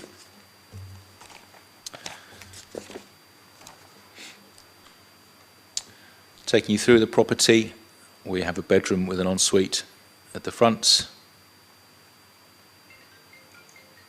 a communal bathroom, or WC, sorry, communal WC in the middle there, a living room, and then the communal kitchen dining room to the rear. And then on the first floor, bedroom and ensuite, bedroom and ensuite, bedroom and ensuite, and again 2 more bedrooms with en-suites in the roof. These all meet the guidance standards in terms of size and subjective judgment about configuration as well, and the overall property, and the living room on the ground floor is an extra. So notwithstanding the objections from 11 households, with those 2 principal matters being acceptable or meeting policy standards, the application is recommended for approval. There are no updates, and we have deputations from various parties. Thank you, Simon. Mr. Tran, welcome. 6 minutes to give. 6 minutes to give your deputation. Thank you. Thank you. Good afternoon, Planning Committee. As a local resident, I appreciate the opportunity to express concerns about the reclassification of 27 Queen's Road. The following are key concerns. Concern number 1, paragraph 6.0 consultations. The report acknowledges the high demand for parking, particularly in the evenings and weekends, paragraph 6.3. No traffic assessment or parking survey information has been provided, paragraph 6.4 and 6.6. Quoting directly from the report, there is a potential for increased instances of residents driving around an area hunting for a parking space. Although an issue for a residential amenity, this could justify a reason for refusal, and consequently you should give this due weight in your determination of the planning application. Concern number 2, determining issue 8.2, principle of development. The report confirms 2 HMOs already in a 50-metre radius, but later contradicts this by stating that the total number of HMOs would still only be 2 if 27 Queen's Road were to be converted into a HMO. Paragraph 8.18. It also acknowledges potential inaccuracies of this data, paragraph 8.5. Considering the conflicting statements in the report, a more accurate review is necessary to assess the impact of an additional HMO. Furthermore, the impact of the subdivided flats on the saturation percentage of 10% should carefully be considered. The report states 7 subdivided flats, paragraph 2.2, and 2 HMOs already within a 50-metre radius, which puts dwellings with multiple unrelated occupants per plot at 14.75%, well over the saturation rate of 10%. And if 27 Queen's Road were to be granted HMO class, this would put the number at 16.39%. Again, I urge the Council to collect and report more timely and accurate information, along with considering the impact of subdivided flats on saturation levels, to fairly represent the local residents who have consistently and overwhelmingly voiced issues of high-density housing and their impact on the quality of life and sense of community on the area, along with the fact that Portsmouth is already the most densely populated city in the South East's 64 local authority areas, reference free ons.gov.uk. Concern 3, determining issue 8.14, impact on neighbouring living conditions. The report repeatedly claims that C4 HMO will have minimal impact on living conditions, justifying this assertion on the assumption that HMO's household is similar size to that of a parent typical family with multiple adult children owning multiple cars. Paragraph 8.15, 8.17, 8.22. However, the planned property has a potential to house 6 to 12 adult occupants, which contrasts ons.gov.uk statistics, reference 1, which states the average household size is 2.36 persons, and the largest proportion, 43% of families in the UK have no children. Comparing C3 and C4 household sizes to justify the minimal impact on living conditions is arbitrary and unfair assumption that warrants reconsideration and better informed averages. Concern 4, determining issue 820, highways and parking. The proposal undermines the impact that the required increase of 0.5 parking spaces assumes a large family and or many adult children owning separate vehicles. Paragraph 8.22. Given the ONS statistic mentioned earlier on average household size and family composition, and a .gov.uk statistic, reference 2, on car ownership, this assumption is ill-informed. The demand for parking is evident from both the report and local resident testimonies. Comprehensive data collection on parking situation is crucial, considering Queen's Road has a high amount of tradespeople requiring large vehicles, vital disabled parking bays and reserved off-road driveway spaces. Along with its narrow width being the most direct route between Copner Road and London Road, means that a reserved 0.5 increase to estimate to parking requirement even still has a negative compounding effect on the above. To support development, I propose more data be collected on the parking situation in Queen's Road, where it states in Parking Standards and Transport Assessment SPT July 2014, paragraph 3.9, curbside parking surveys, evidence with data and photographs can be an effective way of assessing levels of available parking. The Lambeth model, reference 10, is a good one to follow. Applicants should note that in many areas of Portsmouth, in particular those dominated by terraced houses, it is unlikely that there will be sufficient on-street capacity to meet the needs of additional development. And also, to escalate and highlight the seriousness of the issue of parking Queen's Road and in general Portsmouth, in the same document, paragraph 1.4, research by CABE found that car parking remains a significant issue for residents and house buyers, reference 6. Many felt that designs for new developments should accommodate parking to reflect typical levels of car ownership. In addition, further research showed that parking and problems associated with parking were a major source or major sources of neighbourhood disputes and antisocial behaviour. Concern 5, in reference to PCS 20 HMO document, to finalise, I quote from paragraph 216, in accordance to policy PCS 23, the City Council will ensure application for HMO developments will protect the amenity and provision of good standing of living environment for neighbouring and local occupiers. Also, in 217, it will be taken as an indication an application for HMO development would likely to fail to protect the amenity and the provisions of good standard of living environment for neighbouring and local occupiers where there is a concentration or proliferation of HMOs within the local area and it would cause material harm to the proposed existing and or adjacent users, residents, occupiers, or is liable to be detrimental to human health. In conclusion, I urge the Planning Committee to reconsider reclassification for 27 Queen's Road, where with a more accurate and comprehensive assessment on, of parking demand, HMO concentration, reserved or inappropriate assumptions on average household sizes, and potential impacts on living conditions. This approach aligns with the City Council's responsibility to safeguard the well-being and quality of life for all residents. Thank you for your consideration. Thank you, Mr. Tran. Councillor Swan. Thank you, Mr. Chairman. I was approached by Mr. Matthew Whelan regarding giving a deputation on his behalf, which of course I'm happy to do, because unfortunately he cannot be here. All of the 11 objections mention parking. The situation is already intolerable. The committee report estimates the development's parking demand taking up to 2 car parking spaces. Any resident of Queen's Road or the surrounding roads will tell you this is a total fantasy. The parking situation has got worse every year with the increased number of HMOs. It's impossible to guess how many cars the theoretical tenants of a HMO will have. A lot of nearby residents work in construction and therefore have not only a car but also a work van. Car ownership is high. Government website suggests that there were 12 cars for every 10 households in England in 2021, with car ownership at around 78%. So the figure of two extra cars for 6 people seems woefully low. Tenants also have guests, so there could be 10 to 12 extra cars using the surrounding roads, which are already congested. The reality for the residents is that it's impossible to park anywhere near their house in the evenings. I know of people who have had to park a mile away.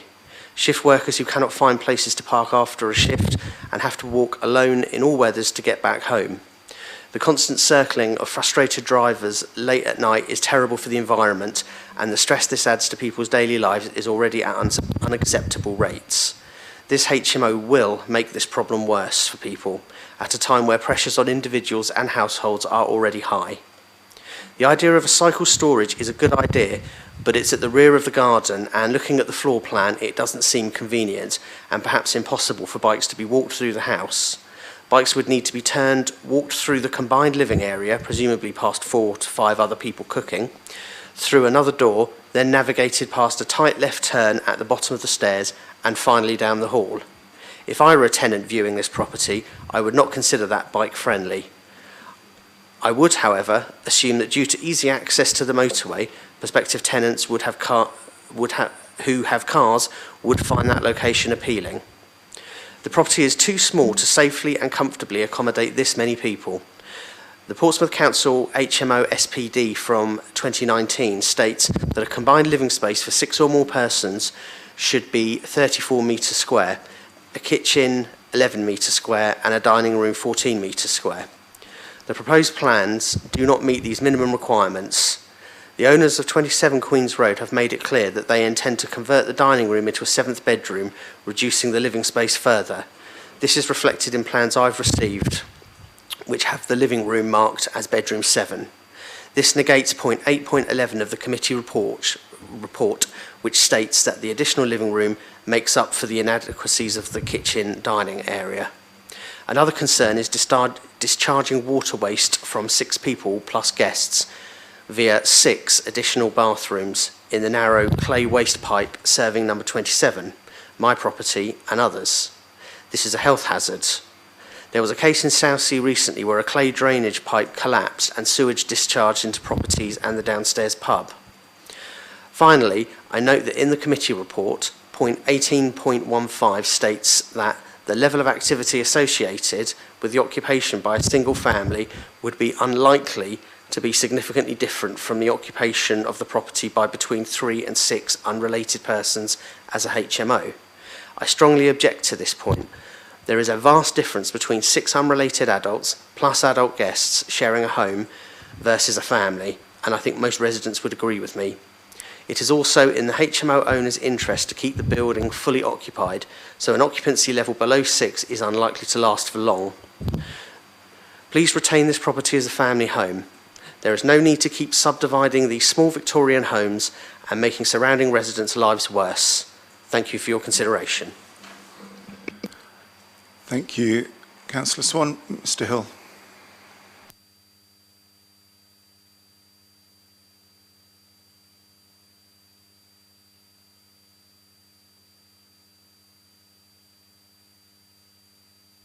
Sorry. Good afternoon. Firstly, thank you for providing me the opportunity to provide this deputation today. In my opinion, Portsmouth is an unbelievable city, and it's made even more exceptional by its covenants, but chiefly by its residents, and that's all of its residents. My business has converted and operates a significant number of very well managed HMOs within the city, and the sympathetic conversion of HMOs is our primary business. As a business and as individuals, we're extremely passionate about providing high quality living accommodation for the people of this city. I understand that this is a highly emotive subject for neighbouring residents, and I sympathise somewhat. People can often be concerned about the unknown, and I accept that they haven't necessarily previously had experience of our business. All of the works that are being carried out must be compliant with building regulations. In fact, in my experience in carrying out these conversions, we tend to have significantly more inspections by building control than we would carrying out similar works on a standard property. I say this only to highlight and to object to one of the comments that was made earlier about whether it's just a ticking time bomb before there's another gas explosion or some poor quality building work that's been uncovered. In fact, during the conversion of the significant number of properties that we have worked on, we've found a number of very historic works which have fortunately been identified and then rectified that were nothing to do with us, and either were historic works that were carried out or were to do with the original construction of the building. I believe that this council and the planning committee should look to encourage the ownership and effective management of compliant and desirable HMOs so that this city can thrive. One of the ironies of the fact that these HMOs have to come to committee is that there are a significant number of very, very poor HMOs that are already in operation in this city that will never come before this council, but where people are free to live day in, day out. Landlords can operate the properties in a poor manner, etc., etc. But ultimately, the properties that come to this committee are seeing a significant amount of investment in order to convert them into the properties that they're being converted into, and in my experience they become some of the most desirable, most aesthetically pleasing and most well managed properties that this city can see. Indeed, there are a significant number more legislative requirements upon HMOs and HMO management than there are on standard buy-to-lets. As many of us are acutely aware, recent increases in interest rates as well as legislative pressures have driven many landlords out of traditional buy-to-let ownership. This in turn has had an unavoidable impact on rents across the majority of property types and sizes, particularly in Portsmouth, it being such a densely populated city with a significantly higher than average level of rental properties. I also believe we're only at the start of this. For me, HMOs offer a significant level of solution of this problem. You will note from the planning officer's recommendation that they recommend for conditional approval of this application. Bike storage will undoubtedly be required as part of this application, and ultimately it is usual for it to be a planning requirement.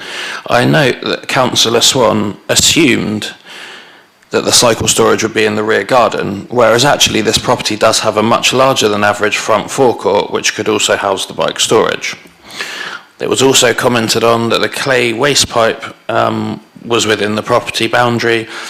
As standard practice for the conversion of these properties, we upgrade any and all incoming water supply and drainage within the confines of the property, with the exception of the main drain. For me, that is done in order to completely eliminate any concern over future-proofing of the drainage, any potential leaks, etc., and also any additional stress on very historic waste pipes. The objector, which is one of the neighbours of the property, also stated that you should consider the subdivided flats in the HMO count. Subdivided flats are not HMOs. And it's very clear in the directive that they're not to be included in the count. Portsmouth is a city which has a significant number of divided properties, and actually those properties are already counted within the count in terms of the number of properties within the location. According to statistics that we've previously obtained, only 7% of HMO tenants in Portsmouth have cars, which are significantly lower than the assumed level of car ownership taken into account in the report. Across our current portfolio of properties, car ownership is still significantly less than 10%. We heard earlier there'd be, including this property, there'd be 4.91% HMOs, which would be less than 50% of what is nationally deemed to represent a mixed and balanced community. So I would argue that without those HMOs, we don't currently have a mixed and balanced community. One of the points raised was around foxes in the garden. Firstly, we were made aware of this after we'd started the works at the property and after 50% of the garden had been cleared, but you would notice from the original plans that were put on the property, the aerial view, that the garden is significantly larger than average. Unfortunately, party wall agreements have been a protracted process due to one of the neighbours delaying it as long as possible so far, but we haven't seen the presence of the foxes over the last few weeks and months. We are, however, open to leaving the very rear of the garden as it is and fencing it off if the committee feels this would be sympathetic. Over half the garden has been cleared, and regardless of whether its planning is granted or not, I believe we're well within our rights to completely clear the garden if we wish to. I do not know of any example ever where any homeowner has been prevented from moving foxes on from their own garden. Yesterday I deputised in Southampton on a property that we're converting there. As many of you will know, the standards in the majority of cities in the country, including those 20 miles down the road, are significantly lower than the standards here. How is it then that we can have a committee who are due to make decisions based on their own exceptionally high standards and requirements, which are some of the highest in the country, but we then have calls from our own councillors to reject the applications because they only just exceed their already high standards? In my opinion, they either meet the standards or they don't. I believe one of the most important statements made in support of this application comes from Robert Neve, the council's expert on transport for planning. He states, "No traffic assessment has been provided. However, given the small scale of development, I am satisfied that the proposal would not have a material impact upon the function of the local highway network. Portsmouth City Council's parking standards, SPD, sets the level of off-road parking off-road parking facilities for new developments within the city and place a requirement of 2 off-road spaces for an HMO, which is also the same expected level of demand for a Class C3 dwelling, which would be the same. Therefore, this application is fully compliant with the HMO SPD, as well as the Article 4 Directive, PCS 20, and a significant number of other local and national policies. With regards to the work being carried out on this property, it is very important to know that all of the works are being carried out under permitted development. That is to say that none of the works that are being carried out require any planning permission whatsoever. It is simply the occupation of the property by 3 or more unrelated individuals that it requires planning permission. We've never had any noise complaints against any of our occupied properties, never had any incidents or accidents, never had the police called to any of our properties, and to the best of our knowledge, we've never had any examples of antisocial behaviour. We would be happy with the conditions that have been set out to be approved and recommended by the planning officer. No adverse comments have been noted from private sector housing, from the highways engineer, from the contaminated land team or any others. We operate in one of the most densely populated cities in Europe, and we currently have 4,322 HMOs. My business and others similar to ours are working extremely hard to deliberately convert suitable properties into brilliant HMOs. I accept that there are a number of properties that are existing HMOs within this city, typically those that are flat-fronted near the university, which are significantly smaller, do not have 10-metre square bedrooms, and are very undesirable as HMOs and provide a low quality of accommodation. I would plead with the council to work with developers such as myself to ensure that we're able to convert quality properties that are suitable rather than those that already happen to have been HMOs since prior to November 2011 and therefore automatically allowed to be so. My final point is that as a contractor we hold a licensed waste carrier's licence, and any waste once occupation has occurred will be removed quickly and efficiently by our operatives. We also supply additional bins which we pay the council for the privilege. Thank you very much for listening to my deputation. I hope you take the comments on board. Thank you, Mr. Hill. Okay, members, I feel like, how long was that? I'm going to start. My understanding of 6 minutes is different to everybody else's, I think. I'm going to get time here. Okay, members, questions? Comments? Councillor Dent. Just going to move the officer's report. Let's hear Councillor Dent's. It's basically that they seem very, very close. We've got 1, 2, 3, 4. Every single bathroom is exactly down to the nearest square centimetre. We have 1 bedroom, 2 bedrooms down to the nearest square centimetre. Are these, well, actually take another 2 into that as well, so that's 6. They seem very, very tight. We are looking at basically my thumb, the square centimetre. It's minute. Are these going to be checked rigorously? Well, we're sometimes told that we don't do planning by numbers. We do it by livable space. Yes, I'm so sorry. Of course, we're on questions, aren't we? We're on I've got ahead of myself. Got ahead of yourself a little, but I think we know where you're heading, perhaps. Thank you, Councillor Dent. Do you have a question, Lee? Well, I mean, the deputation for the agent points out that we have some of the strictest space standards, the highest space standards in the areas, so in the region, and that is true, you know. So if it really is, Councillor Dent, like Chair, like 4 centimetres over, it's still compared to many other places, it's still it's bigger than most, as it's been pointed out. That's a comment, really, isn't it? Isn't that true, Mr. Turner? Do you agree with me?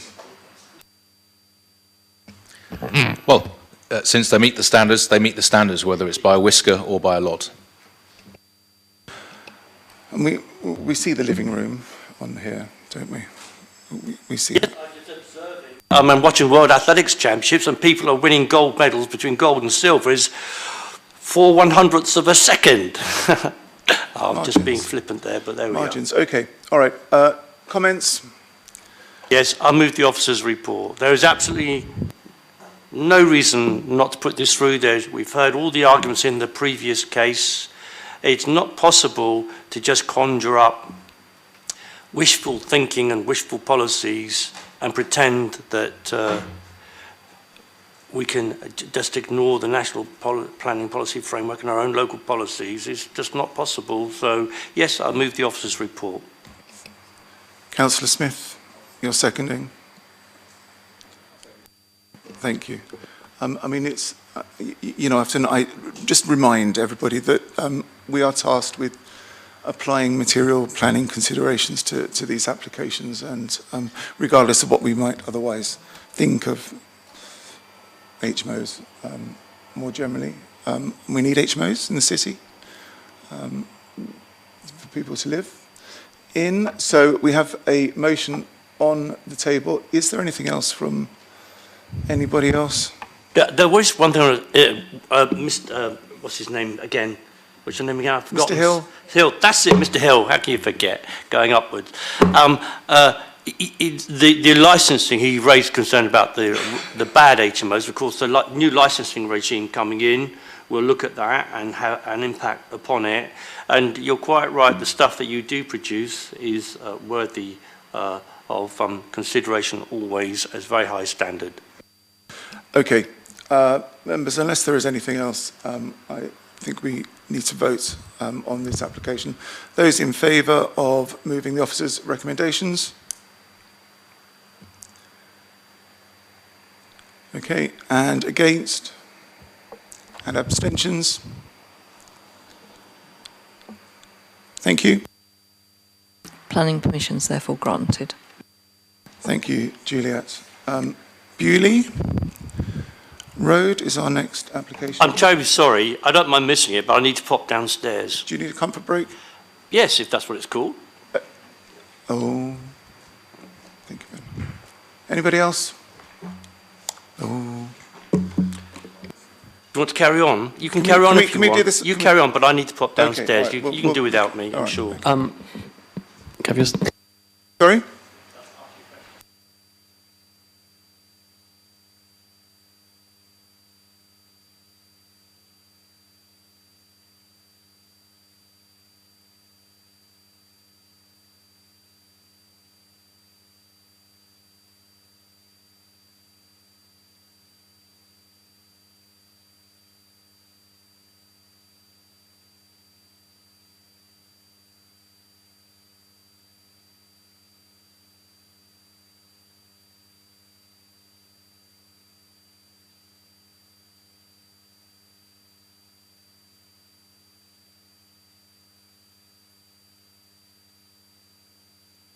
I think we've by accident rather than design, we're having a 5-minute. Karen, thank you. We're going to have a 5-minute.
Okay, I'm sure that's been 5 minutes, isn't it?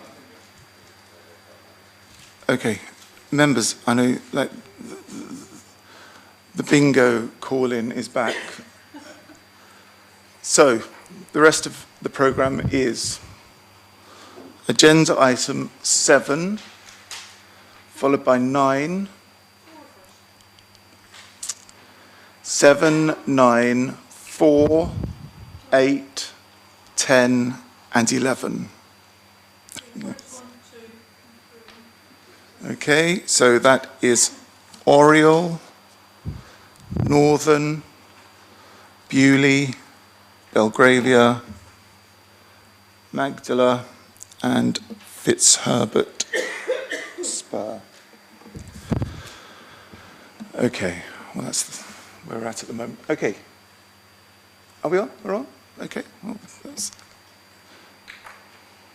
agenda item 7, Simon. Sorry to change the order. Oriel.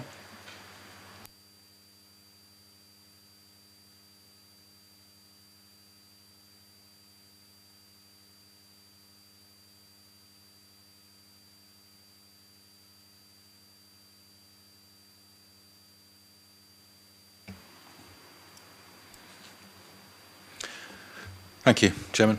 76 Oriel Road. Like the last application, this is an application for change of use from a C3 dwelling house to a remaining in C3 dwelling house or a small HMO class C4 to enable that interchangeable use without the need for further planning permission for a period of 10 years. Oriel Road up in the northwest part of the city in Hillsey Ward. You can see the application site, mid-terrace, identified with the red edge.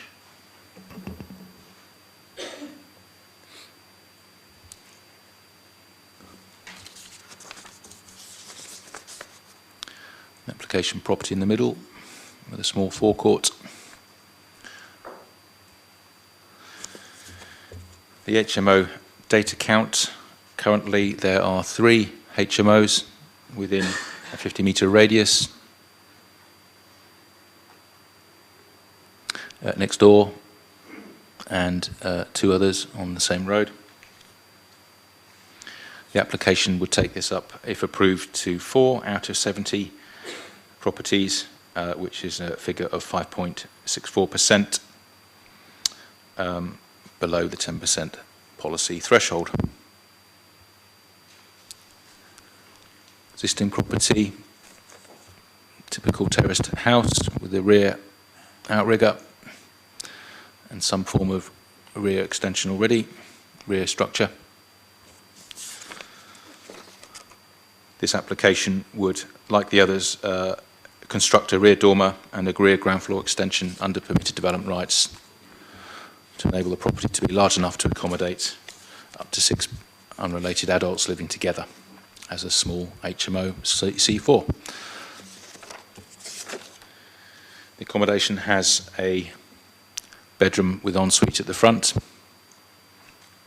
a room labelled as a study, where any other sort of communal living use behind that, a ground floor communal shower room, and then the kitchen dining room. Upstairs, 3 bedrooms, each with a ensuite shower room, a tank room or extra storage just popped in there, and then 2 bedrooms each with their own ensuite in the roof space. The configuration and individual space standards of the rooms and the overall configuration of the property, I should say, deemed acceptable by officers, exceeding all the minimum space standards and providing a general satisfactory disposition of size and layout. The application's come to committee because of 12 objections, and I believe a call-in from Councillor Weems, who has noted the study may be turned into a bedroom, the ground floor study, and wishing to raise the matter of parking. And we have deputations possibly from Councillors Weems and Simpson.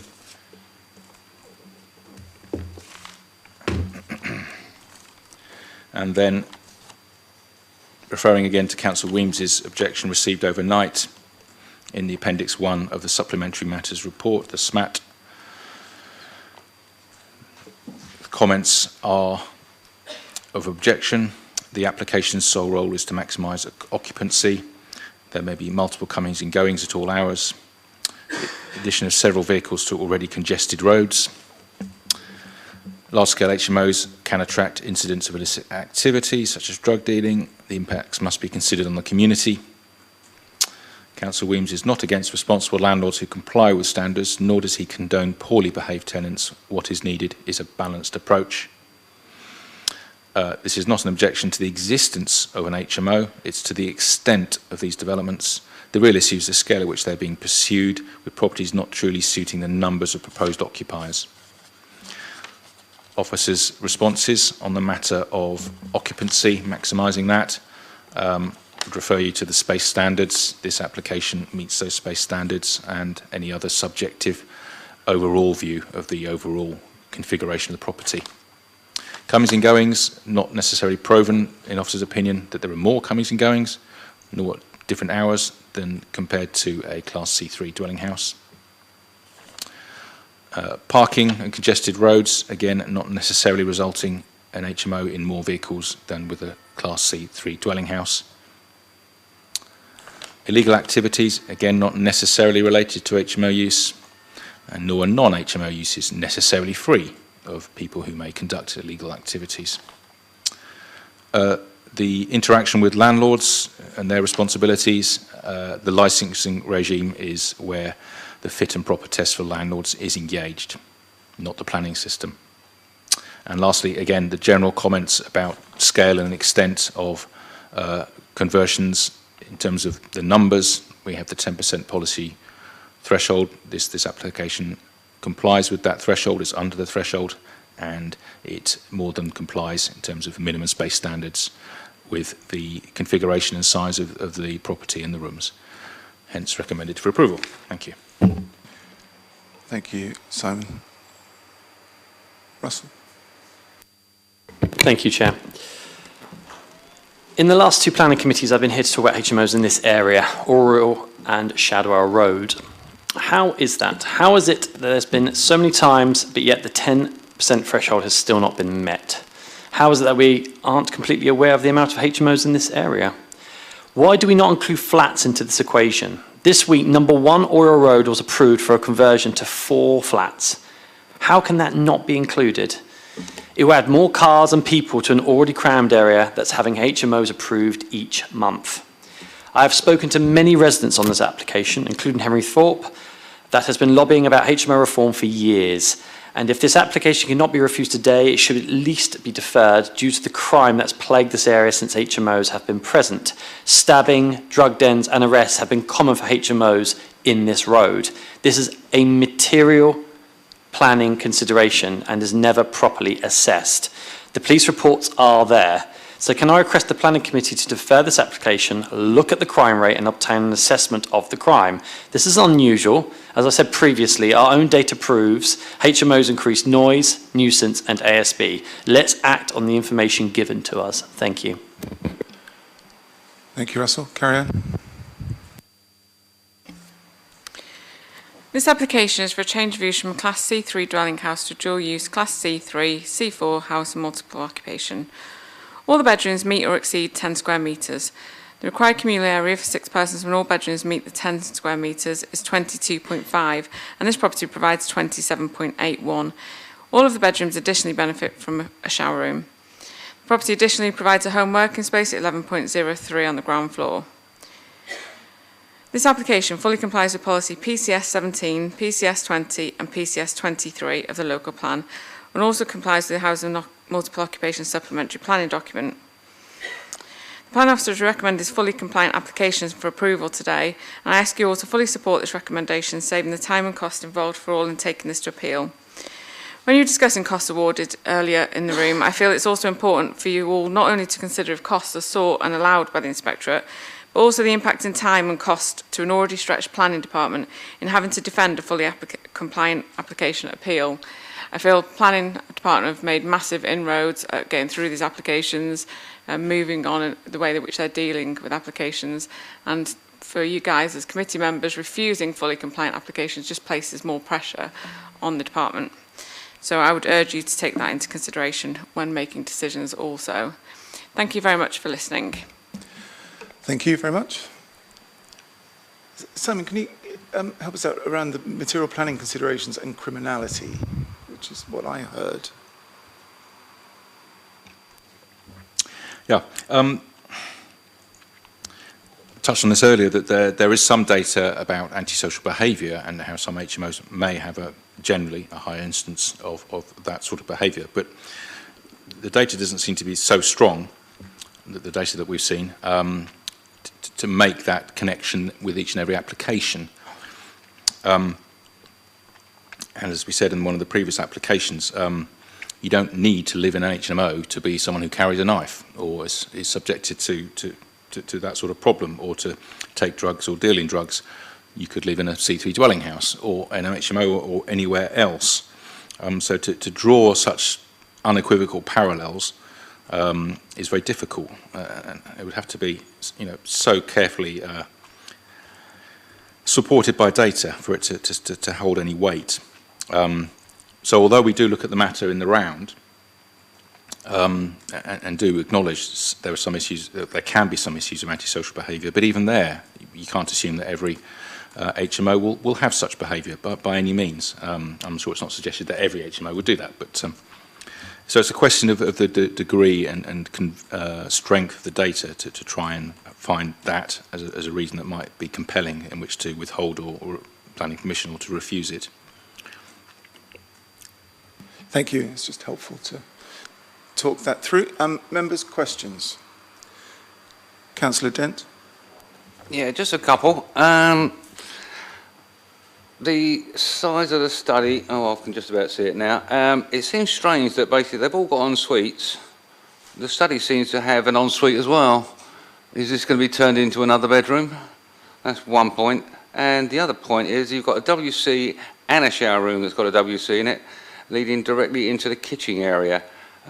Is that correct? I assumed there had to be a panel in between the two.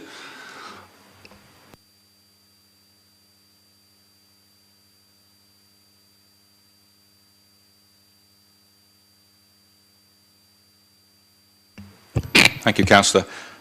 I'm sorry, this has come up before, a shower or toilet directly into the kitchen dining room, and I can't remember the answer, I'm afraid, but I'm 99.9% sure that the applicant would not show it if it were in contravention of, for example, the building regulations. So I believe that to be the case. Otherwise, the study doesn't have an ensuite off it. The shower room is between, well, it's off, it's at the the top end of the kitchen dining room. So the study doesn't have a toilet facility directly off it, just to clarify that point. That actually wasn't quite the point I was actually making. The fact that all rooms have got en suites. So why is there a separate shower room alongside the study?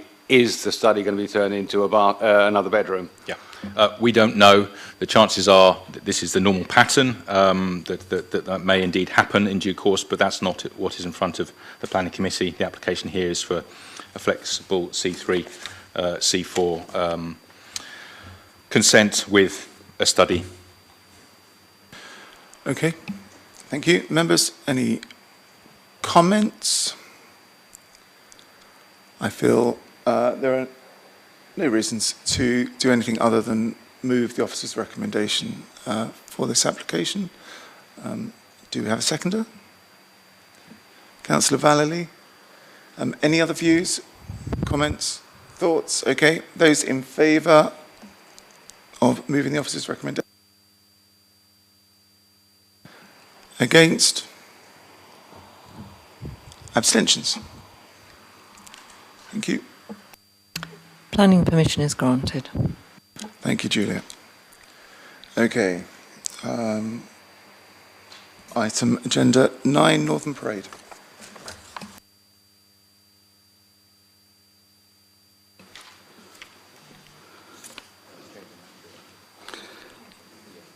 So Chris, you've got through about 5 applications while I've been out, is that right? We've adjusted the running order. Just hold tight and we'll get there. We're now, so Northern Parade. Thank you, Simon.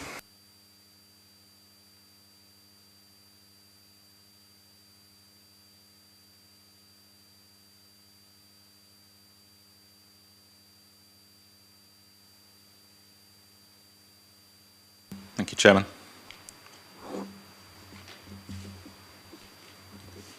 Sorry, which item's next? Northern Parade? Northern Parade. Item agenda 9. This is an application of 57 Northern Parade for a change of use from a Class C3 dwelling house to a 7-person house in multiple occupation. It's come to the Planning Committee due to a call-in from Councillors Simpson and Weems. Councillor Simpson, I'm not aware there was a reason given. Councillor Weems on the matter of parking.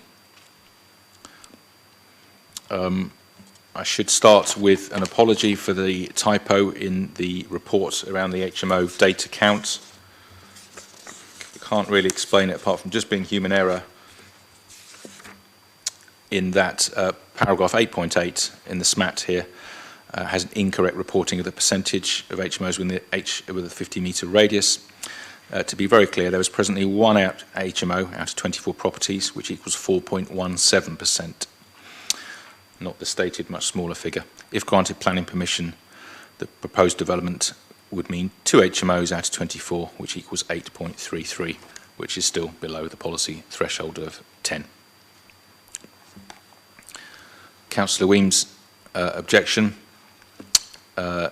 concerns about maximising occupancy, the comings and goings at all hours of residents, the addition of vehicles to congested roads, illicit activities such as drug dealing. These impacts must be considered. Councillor Weems is not against responsible landlords who comply with standards, nor does he condone poorly behaved tenants. What is needed is a balanced approach. The concern is not an objection to the existence of HMOs, but to the extent of these developments. The real issue is the scale at which they are being pursued, with properties not truly suiting the numbers of occupiers proposed.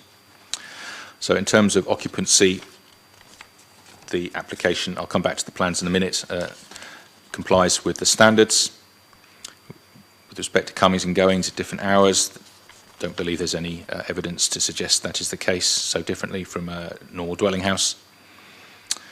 In respect to parking, again, not convinced that there is sufficiently different parking patterns with a small HMO, or indeed a large HMO and a C3 dwelling house. The same with illegal activities. With respect to landlords, the licensing regime is the correct regime to engage with the fit and proper test that landlords are subject to. And otherwise, we're referring back again to the 10% threshold and the individual circumstances of this property with respect to its layout. So sorry, I should have done this first. Onto the property, 57 Northern Parade, backing on to Alexandra Park. It has a side, one of those rear garage tracks serving the backs of all the properties. I understand the garage that was there has been knocked down and there's some sort of carport arrangement now, but that would be providing bicycle access more easily than through the property. There is the property on the front there, the bus stop outside. The rear of the property, the redevelopment involved at the rear. I understand these have been completed, a rear extension, replacing and upgrading the conservatory, and a rear roof extension. One can see already a few permitted development dormers, perhaps of smaller size. But those are the permitted development proposals. There's the data count. I'm sorry, I don't know why that's covering some of the properties. Those are all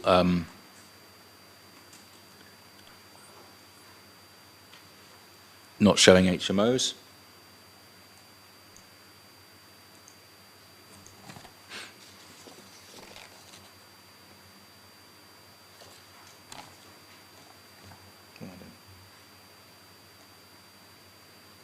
Yeah, apologies. The existing property is already identified as an HMO. I do apologise. That because of its existing C3, C4 consent in place, set out in the report.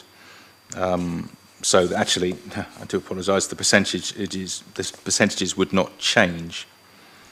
So 4.2% existing, and is how it would remain. I do apologise. Onto the layout of the property. There's the existing property with the front lounge and major living accommodation to the rear, bedrooms upstairs, and conversion already of upper storey bedrooms. This is the restructured property to the rear, with a bedroom and ensuite, bedroom ensuite at the rear, and kitchen dining area. The plans, just for completeness, the plans in the report didn't have the furniture layout which we asked for, and so they've appeared now since publication to give everyone a better opportunity to see how the rooms could be laid out. Upstairs, we have an ensuite bedroom, This bedroom has no ensuite, but there is a communal shower room there at the front, and then upstairs the two rooms have their ensuites, and there's some form of tank room as well.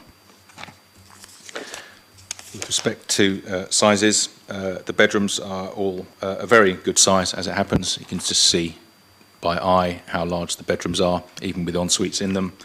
So the property would easily exceed the bedroom sizes in all of them, some by just a little bit, but most of them by some way. And also the communal kitchen dining area would exceed the minimum standard also. So on that basis, officers are happy to recommend approval. There are no representations from neighbours, and we had the call in from Councillors Simpson and Weems. Thank you. Thank you, Simon. Councillor Simpson. Thank you, Chair. I was surprised to see this application, considering it was given permission in February this year to be a 6-bedroom HMO. Who are we kidding, though? There's a perfectly good lounge next to the kitchen diner that can be made into a 7th bedroom and, of course, increases the quality of accommodation for all who live there. As I've mentioned on multiple occasions, this is just pure greed.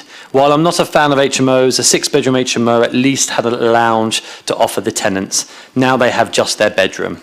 This is bedroom 7, by the way, if you want to look at it. This application is very similar to the one on Fairburn Road, which was refused, as it is another attempt of adding another bedroom where previously a lounge had been permitted. This room will be next to the kitchen diner, so when people wake up, commune, cook, wash, the poor tenant who is lumbered with this room will have to hear, smell, and be disturbed. We shouldn't be encouraging it. There has to be a line of what is good accommodation beyond the required spaces.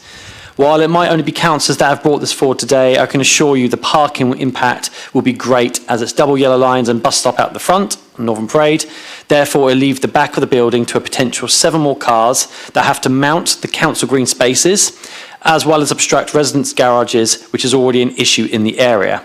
Why are these never properly assessed? Instead, I quote from the officer, "No traffic assessment has been provided. However, given the small scale of development, I am satisfied the proposal would not have a material impact on the local highway network." How many times have we heard this? It's just laziness. Clearly, a traffic assessment is required, and I would implore the committee to request one. It's within your rights to do so. I think this application should be refused based on poor layout and lack of assessment due diligence from transport planning. Thank you very much. Thank you. Hello, 57 Northern Parade. All the bedrooms in this property do exceed 10 square metres, and the required communal area for 7 persons when all bedrooms meet the 10 square metres is 22.5. This particular property provides 26.08, again exceeding the requirement. And again, additionally, all the bedrooms benefit from a shower room, which exceeds the requirement of 2 shower rooms for the property. The property also benefits from rear access, allowing a cycle store to be accessed from the rear garden, which again is a plus point for this property. I feel I have to point out that repeated accusations towards people living in HMOs as being more capable of drug taking and stabbings than someone living in a family home shows complete bias and would not be the type of tenant attracted by any of the properties on the agenda today. My daughter lives in a HMO herself and she would strongly refute any of these views. Her fellow tenants are all professional people with respected job roles and she lives in her home happily. The application has a previously approved C4 use, so in reality today you are considering the addition of one person as the property can currently lawfully be used for 6 persons. The application fully complies with policy PCS 17, PCS 20 and PCS 23 of the local plan and also complies with the Housing Multiple Occupation Supplementary Planning document. The planning officer has recommended this fully compliant application for approval today and I ask you all to fully support this recommendation, saving the time and cost involved for taking this to appeal. Thank you. Thank you. Members, questions? So is it right then we've swapped out a kitchen and separate dining room in favour of a bedroom number 7, leaving what we see 4 table and chairs and a 3-seater settee, I suppose. Is that right, Mr. Turner? Just need a moment to turn up the approved plans from previously. Yeah, it's on there. It's on page 68, but it'd be nice to have them on the screen as well. I hope I'm on the right report. No, you are. I just need to look at the approved plans from previously. Yeah, sure. Lee, if you could pop your microphone off.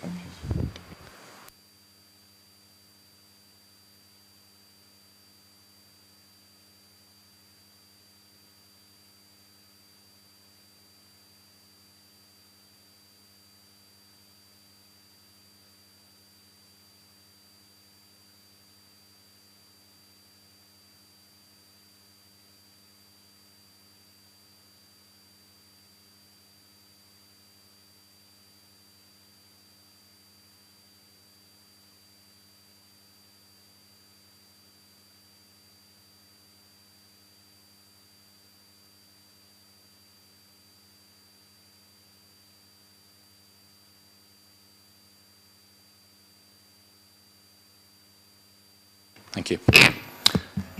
Yes, Councillor, you're correct. What was shown as an extra lounge is now bedroom 7. That was under the C3, C4 consent.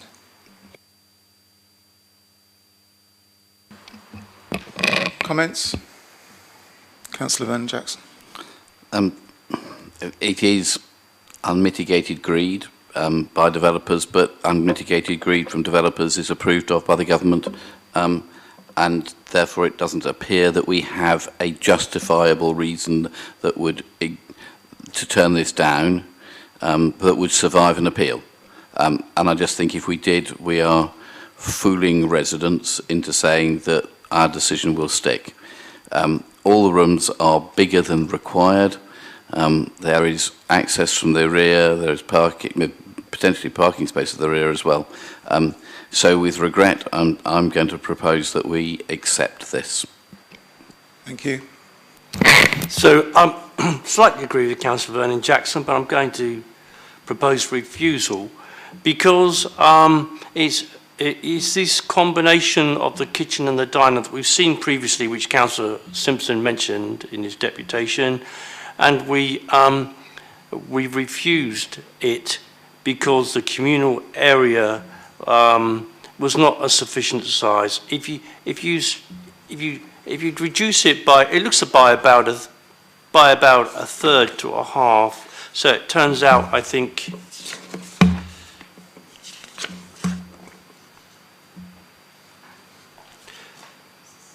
so about half. So it goes down to about the real communal space where they sit down, have their dinner, relax, or watch. I know they can watch TV in their rooms, but they get together. It comes down to about 10 or 12 square meters. I've got a slide rule with me, but that's what's happened in effect. They've halved, nearly halved, the communal space from last time. And I'm not satisfied that's correct. As a member of this local planning authority, I want to protect the future intended occupiers and their residential amenities. So on those grounds, I think that the communal space is insufficient. The configuration of the proposed kitchen and diner proposed as communal space is not appropriate. The configuration of the kitchen means that is a kitchen area. It's not a communal space, and the communal space is much reduced from last time to about, I don't know, 10 metres squared at best. So I want to refuse it on those grounds. The previous application was much better. Thank you. Okay. Gerald? Sorry, just one. The report that we have in front of us says the communal kitchen dining area, so the communal room, is 26.08 square metres against a standard that people have to get to of 22.5 square metres. So the report says that it is already significantly larger than the standard that we ask for. I just don't understand how we're going to support an appeal saying there isn't enough communal space when it's significantly larger than what the standards the council asks for. Yes, what the report says and what I think are completely different. I don't accept that a kitchen is communal space. I never have done, and we've seen so many where they create a galley kitchen, for example. This isn't quite a galley kitchen, but I don't accept, you've got a door there, people walking through it and so on. So it is not, in my opinion, communal space, and I've stuck to that for a very long time. I'm not going to change my mind now. They've reduced the communal space by about 2/3, which was not necessary, and therefore they will have an adverse impact on the residential amenities of future intended occupiers by not meeting, in my opinion, our communal space standards. So that's why that's a proposition that I've made. Indeed. Chair, did anyone second? No, we haven't got a second for either proposal yet. We haven't got that yet. Sorry, Chair. I'll second Councillor Vernon Jackson's proposal. We have a seconder now, Julia. Councillor Dent. And I'll second Councillor Hunt. Okay, 2 proposals, both been seconded. Any other comments, views, Simon's coming in? Just to assist, just to make sure members realise we shouldn't be comparing the previous consent to this one. This one stands or fails on its own merits. I think Juliet will agree. I've made that quite clear. I just happened to mention the previous one in passing. It doesn't need to form a form of words. And I just checked PO2 ODX. I can't find any stabbing in there last year that was mentioned in the previous deputation. Juliet, were you happy with Councillor Hunt's? We're voting on Councillor Vernon Jackson's motion first, aren't we? And then I think Simon can go through some wording if we move on to the other proposal. All right, okay. Unless there's anything else, we have 2 proposals. You're like... Chair, I was simply going to make a comment, but I wasn't sure whether I should be doing it at this moment or after the vote, so I... Do it now. Why not now? Seize the moment. I will seize the moment.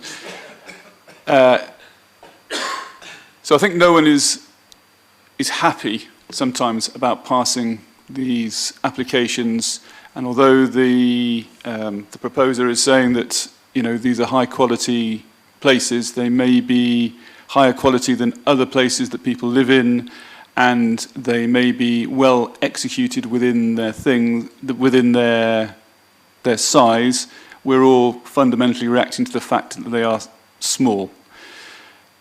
What I liked about this one, and I recall one of the previous ones we rejected was because we had the living area and a conservatory separated. This at least is one integral whole, and I also noticed that this is the first property where I've actually believed that cyclists could actually use the cycle store and use their bike to get out. So because that eliminates at least one of the issues about living in such a tight space, I am likely to support it. Thank you. Okay, well, we have 2 proposals. So Councillor Vernon Jackson and Smith's motion to move the officer's recommendations. Those in favour?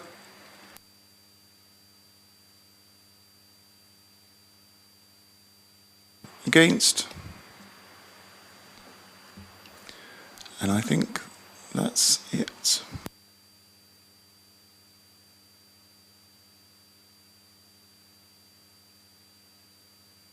Planning permission is therefore granted. Thank you, everybody. Bewley Road is next, if you're keeping up with the running order.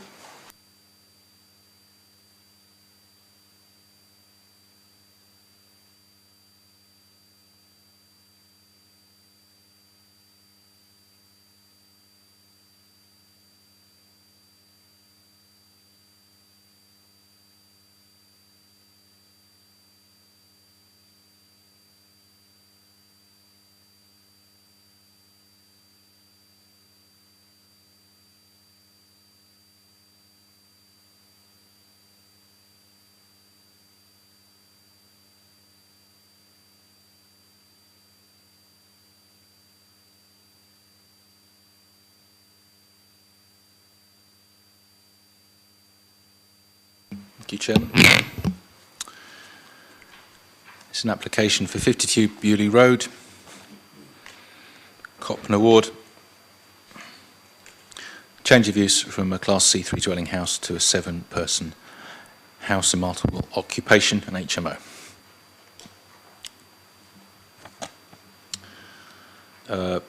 Bewley Road is approximately midway between, it's in the middle of the island there, with Copner Road to the east and London Road to the west. It's approximately halfway along the Laburnum Road there, just to the north.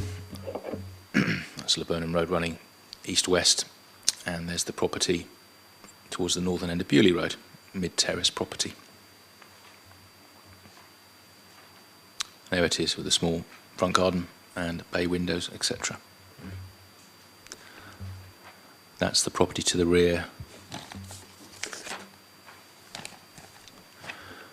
with a conservatory lean-to that would actually be removed, and I should say rebuilt and under permitted development, so forming a new flat roof rear extension there to replace the existing conservatory and a rear roof extension. Existing property, not one of the ones with a rear wing, sort of a larger oblong type shape, mixture of rooms at ground floor and upper floor.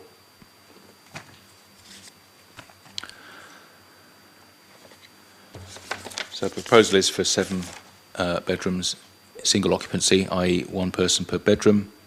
It's one of these nice wide hallways with an extra window on the front, therefore. A front bedroom with ensuite,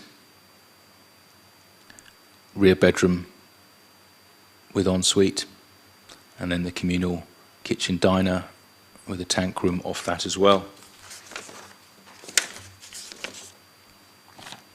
The communal kitchen diner just exceeds the minimum size standards, as do the bedrooms, mostly just passing the 10 square metres, 1 or 2 slightly bigger.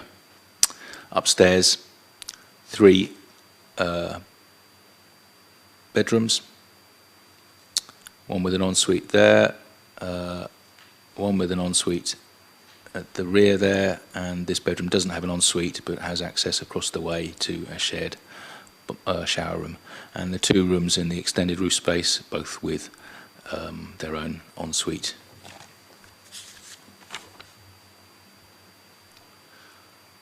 So we don't seem to have the, unless I've skipped it by mistake. Oh, we do. Here we are. The data count. Presently 3 properties as HMOs in the area. The application site is there, so there's 1 to the south, 1 opposite on the same road, and 1 to the north on the Burnham Grove. The addition of this one, if approved, will take it to 4, which is 7.7% within the policy threshold. So on the 2 principal points of imbalanced, whether or not there's an imbalance in the local community, and with respect to the size and configuration of the property, planning officers are able to recommend approval. We have had 32 objections on the range of matters set out in front of you, and a call in from Councillor Weems on the matter of parking. The 32 objections, I should add, included from Councillors Swan and Weems. And we're on 52 Bewley Road, aren't we? And we have the SMAT objection from Councillor Weems, which I'll take you through again. Concern about occupancy levels, multiple residents coming and going at all hours, addition of vehicles to congested roads, large HMOs attracting incidents of illicit activities such as drug dealing. The impacts must be considered on the community. Councillor Weems is not against responsible landlords who comply with standards, nor does he condone poorly behaved tenants, but what is needed is a balanced approach. There's no objection from Councillor Weems to the existence of this or other HMOs. It is to the extent of these developments. The real issue is the scale at which they're being pursued, with properties not truly suiting the numbers of proposed occupiers. On that last point of the scale of the property, which is also the first point, as set out in the report, the room sizes comply and the overall configuration is deemed acceptable, and it is below the 10% threshold. So on those two principal matters, officers are able to recommend consent. And then in terms of comings and goings of residents, vehicle parking, any illegal activities, none of those things are clearly, demonstrably different between an HMO and a Class C3 dwelling house. So again, officers are still able to recommend approval of the application. Thank you. Thank you, Simon. Mr. Russell, welcome. Thank you. Are you ready for your deputation? I am, yes. Good, okay. And thank you for delaying it. I was supposed to be first by all accounts, but it got put back, and I'm grateful for that because all the sort of things that I would have liked to have said have already been brought up. So that's been a great help. With reference to the map there of the two HMOs in Bewley Road, they may have HMO status, but they're both lived in by just single families. I've lived in Bewley Road for 54 years, right? And I don't believe that any of the houses have even been turned into flats. So an HMO, to me, 7-bed, is totally out of context. In 1984, next door, 52, had a fire. An old lady lived in the upper part, and her niece and her son lived in the lower part. The house was completely gutted. We only suffered smoke damage, fortunately, and unfortunately the old lady actually died from her burns. When the house was done up, apparently there was not enough insurance money to do it up properly, so it was a bit of a make and mend job from what I can make out. The guy that was living there was he was a nurse at QA, and always worked nights, him and his wife. Unfortunately, she left him and went back to Portugal, so he took in other nurses. So there was always 3 or 4 people living in there. I was totally surprised because I didn't know that he'd sold the place. My wife and I came back from a holiday in Torquay in February to find the front was being painted. The windows, which were obviously put in 1984, were being taken out and put back in. Obviously, they put something behind them. And it was given a lick of paint, which you probably saw from the picture that was up there. Also, it had solar panels put on the roof. Now, a builder who lives along the road from me explained to me what would happen when it was converted into an HMO. And to get the height in, the floors have to be taken out so that you can get enough space into the second floor. So why would you want to put a cat lick of paint on the front of a house and put solar panels on it when they'll all have to come down when they gut it? That confuses me. I don't understand that. The other thing I have to, being a good neighbour to him, when he was working nights, I often put his bins out for him at the front. I don't think that you can get through to the front door with 14 bins in the front, and on the day when they actually collect the rubbish, you're going to block the pavement completely when you put them all out the front. The bike business, I mean, I think that's just for the Greens, isn't it? I ride a bike, always have done, but I certainly wouldn't want to wheel it all the way through my house to put out in the back garden.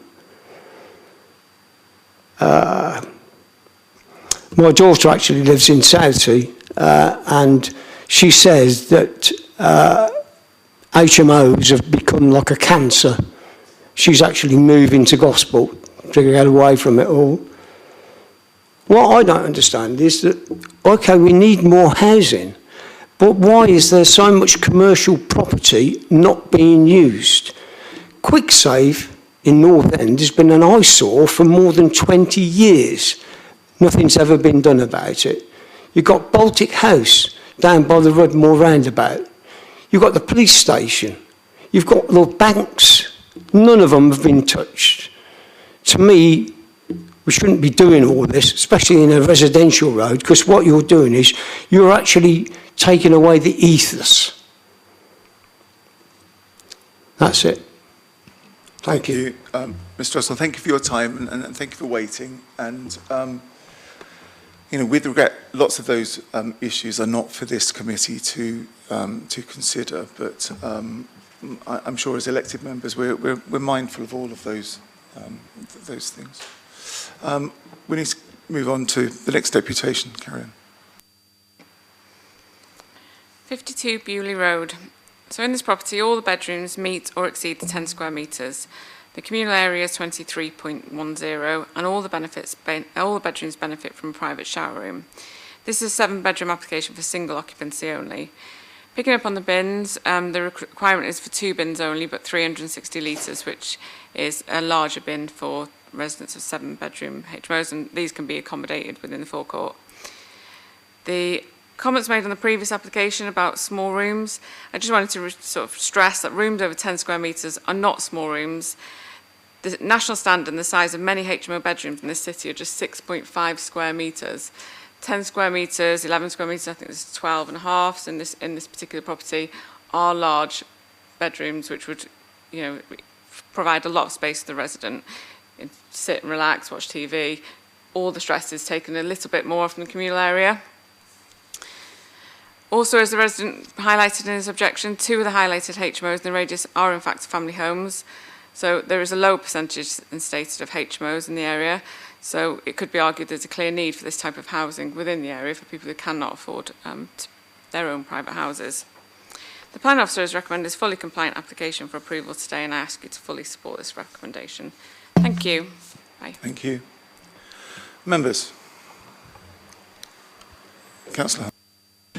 Yeah, Mr. Turner, I'm looking at the communal space standards again, and I'm going to continue to be very tight on this because I think it's only right for the future intended occupiers. If you look at the plans, Mr. Turner, and you may agree with me or not, but the developer says it's 23.07, or the owner says 23.07, is that right? Yes. All right. So here's my argument. You look at the kitchen and you take into account the units in the kitchen. I've had more time to look at this one than just now. So if you add up all the units of the kitchen, I've fitted quite a number of kitchens. Each one of those units is going to be 600 millimeters deep by 500 millimeters wide. A couple of those units are 1,000 millimeter units. But if you divide them all down into 0.5 meters square, because I'm being kind here, down to half a meter square, you arrive at something like 6 meters squared of the so-called communal space taken up by units, fridge units, kitchen units, cupboards and so on. Now, if you were to take that 6 metres out of the so-called communal space, would we achieve the communal space that the city requires as a standard?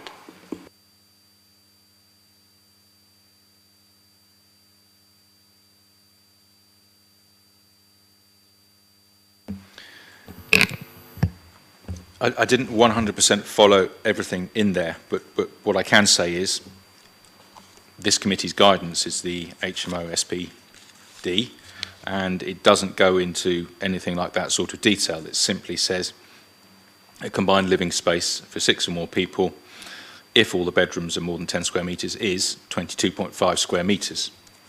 It doesn't seek to go beyond that in terms of details. Members, the local planning authority can still take a view on the configuration of the room as well as the size. In this instance, this looks fairly straightforward and therefore usable in its configuration.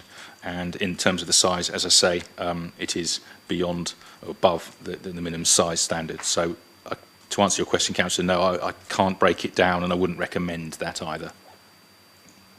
All right, thank you. Councillor Vernon Jackson. Simon, at the HMO count, there is a difference between ones that are definitely HMOs and ones that we think we are. But as I understand it, you're counting both of those as if they're, all of those together as if they're HMOs. Is that correct? Yeah, we err on the side of caution, and if we're not sure, we will still include them. Okay, that's really helpful to know. Thank you. Comments, members? Lee? Yeah, I'm going to move to refuse. Members, we're being fooled here, once again, over communal space standards. We really are being fooled because developers are coming along and they're claiming that kitchens are part of the communal space standards. Even if that were the case, if you measure out the units that are sat there, you cannot be communal inside an oven or a fridge unit or what have you. Those units sit on about 6 metres squared of the so-called communal space. It is a kitchen. The configuration means that this is the communal space has been compromised by the kitchen. If you actually look at it and draw a few lines, you can see that the actual communal space area is reduced to about, and I'm being kind, 10.5 to 10 metres squared. So in my opinion, it does not meet communal space standards that we require for future intended occupiers. And I won't be moved on it because I'm not a fool. I know exactly what's going on. This is being used to, this is being created to fit the so-called communal space standards. Now, we might think kitchens are a communal area. I happen to think that they're not a communal area. It's not a clever place to hold meetings in with people cooking and frying and goodness knows what else. It is not a communal space area, and I won't change my mind on that. The planning inspector previously has agreed with us in some of these rejections. I'm not pleading my case. I'm simply saying that in my opinion, we're being fooled. We've seen a couple of applications where the communal space standard was clearly communal space, but in the last couple of applications, we have seen it combined with a kitchen. I've made my argument and I shall leave it where it is. Thank you, Lee. Gerald, first. Thank you. I have a great deal of sympathy for Councillor Hunt's view, but I think the adopted policy of the Council is that kitchens are a communal space, and that is what is in the local plan and in the SPD around HMOs. So my reading of the policy is clear, but of course it's all down to each of us individually to make our own decisions on that. I think it would seem sensible as part of the local plan that we look to be more specific about what communal space means in relation to HMOs and what is included and what isn't, so that everybody can know what the rules are. But as I see this today, this does. I don't like HMOs. I wish the government would give us powers to turn them down, but the government don't give us powers to turn them down, and therefore I can see no reason that is justifiable to a planning inspector to say no to this, and therefore I will move the officer recommendation for approval. Councillor Candlish. I had a question still, which is... Sorry, Peter. Which is actually to push a little bit further into what Councillor Hunt was asking. So when we look at the kitchen dining area, and it says 20... I can't quite read it on the screen. I think it's 27 something. Does that 27 refer to the white unmarked area in there, or does it also include the units? That must be a yes or no question. It is the room size, the total room size. So that wasn't a yes or no. So to make sure I understand, therefore it includes the... Okay, thank you. Can I ask, sorry about this, it's arising out of what Councillor Vernon Jackson says, and it might change my mind. I mean, can I ask the planning officer or even the legal officer, I beg your pardon, I've missed this, and I'm reasonable about this kind of stuff. Do we have a policy that says kitchens are part of the communal area, or are we silent on that? Oh, he's nodding his head. Yes, so the combined living space in the SPD is defined as a single, typically open plan space, usually containing a kitchen, dining area, living area, laundry, utility. So it's combined kitchen and living. All right then, well, Councillor Vernon Jackson's suggestion that we look at this to better define what communal space is better, but I'll stick to my guns for the time being. Okay. All right. Well, we haven't got a seconder for either of the proposals. Councillor Smith. And Councillor Vernon Jackson, thank you.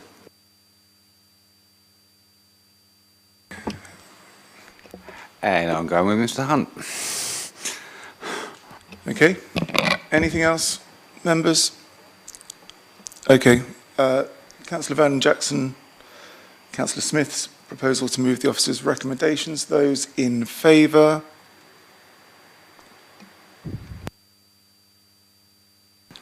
Against? Okay, thank you. I think that's it. Planning permission is granted. Thank you, Juliet. May I ask, Chair? Of course. Could it be entered into the minutes that there was a suggestion from Councillor Vernon Jackson that we look at the local plan to define better what communal space, well, to look at communal space to see if that needs to be adjusted? Is that all right? Thank you, and it's very timely, of course. And Chairman, I'm also conscious that I'm Cabinet Member for Transport, and there has been over time concern expressed over the transport comments that come to this committee. I'd be very happy to see if we could set up a meeting for members of this committee, not as a formal meeting, decision-making meeting, but to meet with people in transport who do those comments, for people to be able to put their concerns to them, to see if we can address things, because they're not here to hear any of this. And if we can try to improve things, I'd be very happy to set that up if members would wish. I mean, that's a really good idea, because I'm mindful of the deputation made by Mr. Was it Tan? And he said there was a borough, I think it was a London borough that he talked about, said the developer should not expect to win planning permission if the street, if the parking in the street, whether it's true or not, I have no idea, but he did mention that developers won't get planning permission if the on-street parking or the street parking is already oversubscribed, which sounds a bit odd to me, but maybe it's London, but there we are. But it is worth looking at, isn't it? Okay, all right. Councillor Vernon Jackson, you go away and sort that out. Belgravia.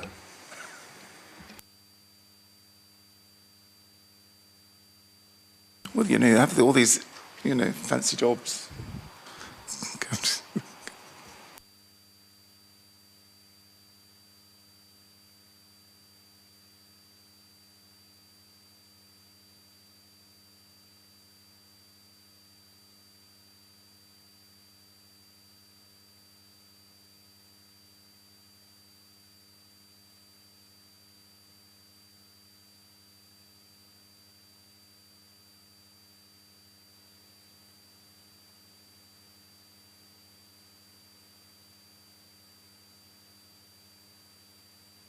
Thank you, Chairman. This is a planning application at 47 Belgravia Road, the change of use from a Class C3 dwelling house to a 7-person house in multiple occupation, an HMO. It's come to the Planning Committee due to the number of objections, 15, and at the request of Councillor Weems on the matter of parking. This, like Bewley Road, is just south of Laburnum Grove, which runs east-west across the middle of the city. This is at the eastern end of Laburnum Grove, closer to Copner Road. But here we are on Belgravia, so it's the property mid-terrace there in the red edge. This property here with the scooter motorbike, small front garden.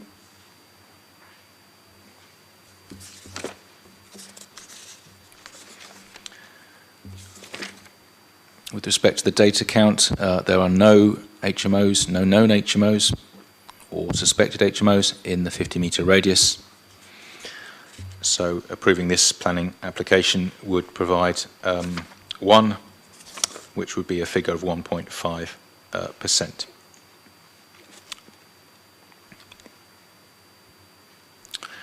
Traditional terraced arrangement with 2 main rooms in the main body of the house and the rear wing, with 3 bedrooms upstairs.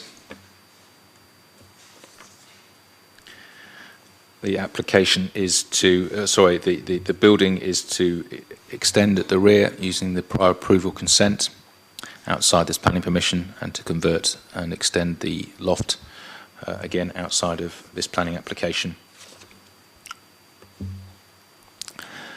To provide a bedroom here with ensuite, another bedroom with ensuite on the ground floor, a communal toilet on the ground floor, and then the kitchen dining area. Then upstairs, bedroom with ensuite, bedroom with ensuite, bedroom with ensuite, and 2 more in the loft, bedrooms with ensuites. The space standards meet or exceed the minimum standards for the bedrooms and indeed for the communal kitchen dining area, and the overall configuration of the property is deemed to be acceptable, as well as the size. So on that basis, and the HMO count being the 2 principal matters, as well as the other taken into consideration, officers are able to recommend approval to the committee.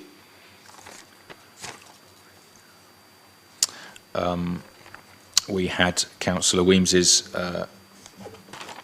objections set out to the 5 properties, including this one, set out in the SMAT at the end. Concerns about occupancy level, comings and goings at all hours, vehicles in already congested roads, adding them, large-scale HMOs attracting illicit activities. The impacts must be considered on the community. Councillor Weems is not against responsible landlords who comply with standards, nor does he condone poorly behaved tenants, but he does say we need a balanced approach. And then a concern about not so much the existence of HMOs, but as to the extent of these properties.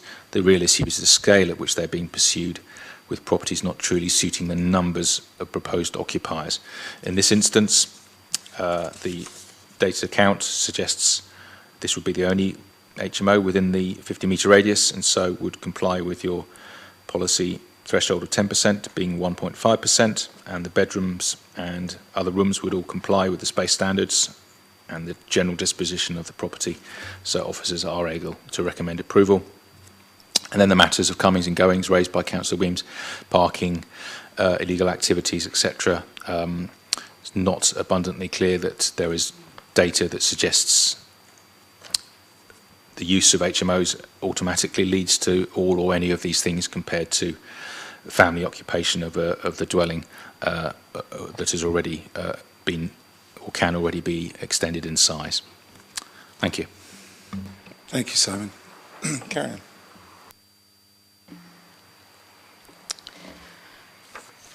Within this property, all of the bedrooms meet or exceed 10 square metres. The required communal area exceeds requirement at 23.82, and all of the bedrooms benefit from non-suite shower room. I just wanted to pick up on a couple of comments. So a kitchen is a requirement of a communal area, and no deception is trying to be made by putting the kitchen within this area. The open plan communal space can be used for kitchen dining. When licensing officers consider the application, they tend to see that when the larger bedrooms meet the 10 square metre plus, there's less room for the living requirement, so more focus is made from officers for the kitchen dining requirement at the ground floor level, as tenants tend to spend more time in their rooms, so generally just put a smaller sofa in these cases. Also, this application fully complies with policy PCS 17, PCS 20 and PCS 23 of the local plan. Within the 50-metre radius of this property, there are no other HMOs, so it can be argued there's a clear need for this type of property also within this area. The plan officer recommends this fully compliant application for approval today, and I ask you to fully support this recommendation. Thank you. Thank you. Mr. Turner, how many is this for? How many people is this intended for?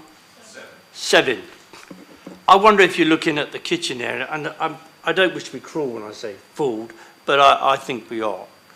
When you look at the kitchen area, this kitchen is actually smaller than the other one because I put them up against each other. I mean, is that a double sink unit there?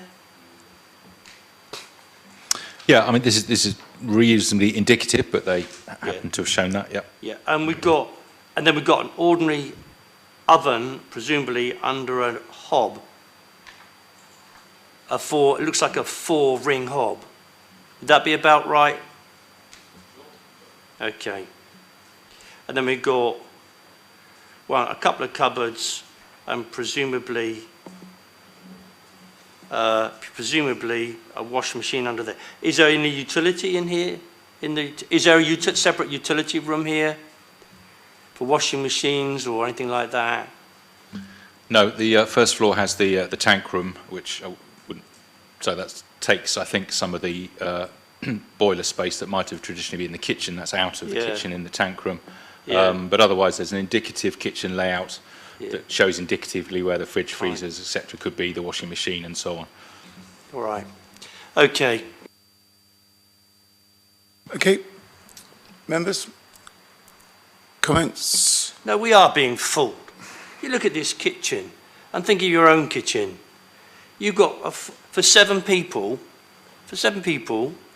working people, presumably, who are busy people, they want to come down, prepare their food. You've got a tiny amount of workspace, maybe 1,000 millimetres, maybe worktop, maybe 2 metres of worktop, maybe 3 metres maybe at best. You've got 4 hobs and a double sink drainer. That's for a tiny home for a small family. Yeah, here we are thinking of putting in 7 people, or allowing 7 people to be put in here. This is not good enough, in my opinion. The kitchen is way too small for 7 people, and I think I'm quite convinced a planning inspector would agree with this. They have in the past, the configuration of it. If you want to put in a sofa into the so-called communal space, that's going to take up practically 1/3 to 1/2 of it. It's tiny, hardly room to stretch your legs. And then if you put a table to sit down and eat that food on, you're cramped. You're crammed. It is not sufficient. 22 metres squared of proper communal space would be. But I accept what our policy says. I accept that that's what the applicant's ridden in on. But I don't think it's good enough. So I'm going to move refusal because the kitchen is too small for the future intended occupiers, that it doesn't provide enough amenity for the future intended occupiers, and the communal space therefore is too small. Separately, I won't join those two together, but the configuration of the kitchen is not sufficient for the amenities of the future intended occupiers. It is a tiny kitchen. Well, we've rehearsed this previously. It's slightly different because Well, I'm actually mentioning the configuration of the kitchen and how the kitchen impacts on the lives of the people who intended to live there. Yep, no, Chair, I accept that. Chair, can I come in? I think licensing has specific standards for number of cookers and work surface areas, etc., in their policy. Is that right, Simon? I was just thinking the same. I don't know the details, but they do have a lot of detailed standards for all the different rooms. So it wouldn't surprise me. I can't confirm that for sure, but all I can say is that I think it's likely, A, and B, just to return to the point, notwithstanding what Councillor Hunter said, the room does comply with our overall space standard. The agent is nodding her head as well to confirm that. Okay. All right. Councillor Dent. One point on that with the communal space. I assume that the bike store will be at the rear of the property, which means they've got to go through that communal space and the kitchen to get it out. So that becomes even more of a, you're not going to get a sofa in there, you're not going to get a table in there. Basically, it's just an open space that is useless. Are you seconding while you're Yes. on the mic? Okay. Simon, did you want can you confirm about the bike? Yeah. Again, back to the premise, how differently occupied would this premises be from occupation as a dwelling house for a family? With respect to bikes, like many properties in Portsmouth, the only way into a backyard is through the house. My house is like that, and I have to push my bikes through. Not ideal, but that is the way it is, whether or not it's a C3 dwelling house or a class sui generis HMO. So I would just make the point that it's not material difference. You might have a family with 2 or 3 kids, each with a bike, and the family wants to go out on a Sunday for a bike ride together. You know, that's 4 or 5 bikes coming through the property. In any event, the Planning Inspectorate have given us their opinion, each on its own merits, different applications, but where they have seen similar scenarios like this, they have tended to note how pushing a bike through just lasts for a few seconds, the bike's out, people have got in and out of the way as necessary, and then again, people can settle down to using that room. Thank you. Councillor Vernon Jackson. Yep, I am one of the people who has to push their bike through my kitchen to get out the front door. So this is not unusual to me. I'm sorry if the council has a policy which sets down what the space standards are. I'm sorry. I think we stick by that. If we want to change that, then we change it in the SPD and the local plan, and that is the place to do that. It might be that we need to do different wording or whatever, but I think it is important that if the council does have a policy, we try to stick to it. I don't like HMOs, but they are around. I'm stunned that in this area there is not a single another one within a 50-metre radius, which surprised me a great deal.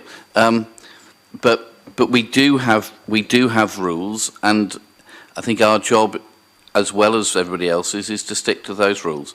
Otherwise, I think we look foolish, and it's just not. It won't be sustained at appeal. So I'm happy to move the officer recommendation that planning permission is given, because I can't see a reason which is legally sustainable to say no. I think we're having a really useful debate today about this. It is very helpful. And I agree with you about that. But this time I've learnt from the previous application where I was talking, and I'm talking about the size of the kitchen and the configuration of the kitchen, and indeed with the, you can say you've got chips on the go or a frying pan, whatever, you go in there, you've got 2 or 3 people trying to cook their evening meal. on 4 hobs and somebody comes wheeling a cycle through, and that's really going to be great, isn't it?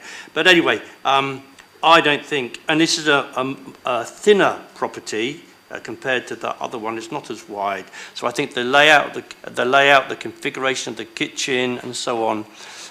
Just to add a bit more in, Mrs. Gill, to my proposal, is the configuration and the layout of the communal space has an adverse impact on the future intended occupiers of the property. So that's an amenity issue rather than focusing on the community space standards. Okay. John. Chair, I would second Councillor Vernon-Jackson for what has been said by him. Thank you. Well, I think we're back at this situation where we have these two proposals. So we had Councillor Hunt's proposal first. We'll take that. Yeah, is Simon content with the wording? Yes, thank you. Okay. Those in favour of Councillor Hunt and Dent's proposal to refuse this planning application, those in favour of that? Against?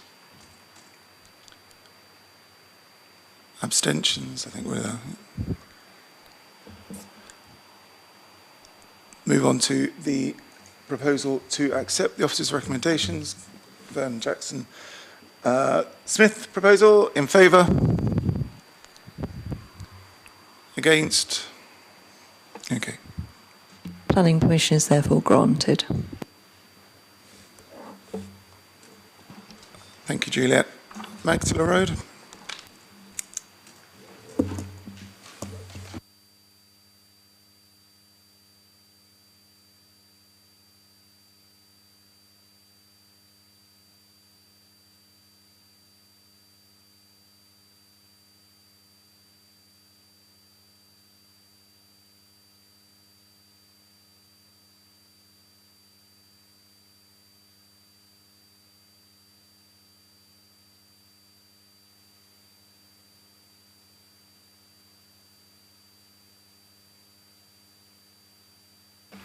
Thank you, Chairman. This is an application at 7 Magdala Road for the change of use from a Class C3 dwelling house to a 7-person house in multiple occupation and HMO. This has come to the committee due to 14 objections from local residents. I should just update the committee that the rear dormer was not quite shown on the plans in the committee report, so that's been updated, is now shown correctly on the presentation plans you'll see in a moment. Otherwise, there was no update and no speaking, from objectors anyway. Here is the application property at the western end of Magdala Road, just with Cosham High Street, just running north to south, just out of shot to the west there. So it's on the edge of the town centre. There, it's a terraced property. There's a light grey one here, a small forecourt. Already some accommodation in the roof space. It's the fourth one along there.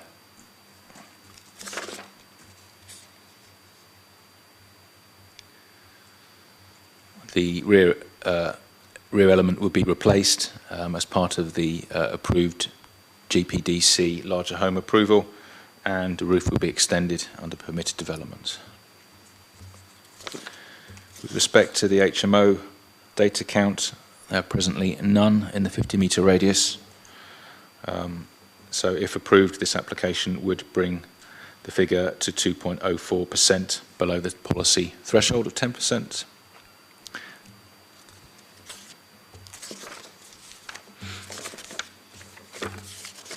Property is a good sized property, as you can discern from the front elevation there. Nice bay windows, etc. Rectilinear, albeit with a rear wing as well. 3 large bedrooms upstairs. So the application is proposed to use it for 7 people.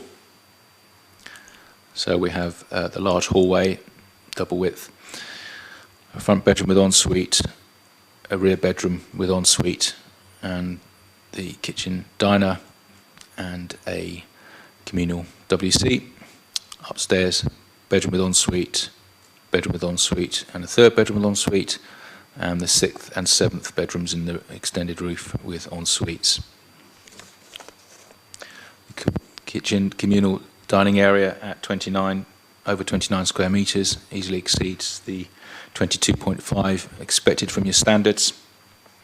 And the bedrooms, there's just one that just squeaks over the 10, otherwise they're 12, 13, 15, nearly 20 square metres. You can see it's the size of some of them with the large bay windows in a large house. So the standard of accommodation in terms of size and configuration is good. So on those two principal points, configuration and size of the accommodation and individual rooms and the data count, officers are able to recommend the application for approval. Thank you.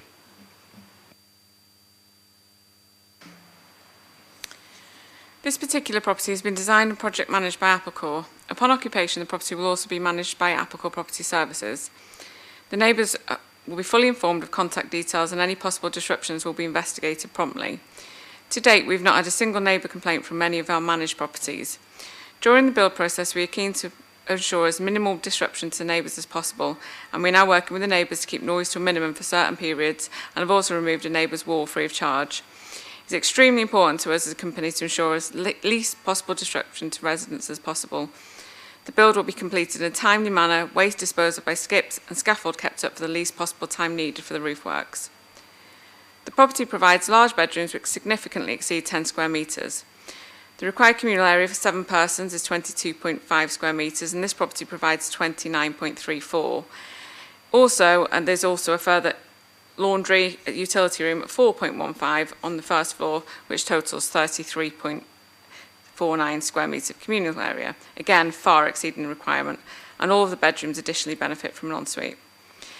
This property, I know there's been some mentions about the cycles, has got a really good rear access, there's a wide alleyway rear, allowing cycles to be accessed and stored from the rear garden, and cycle storage will be provided.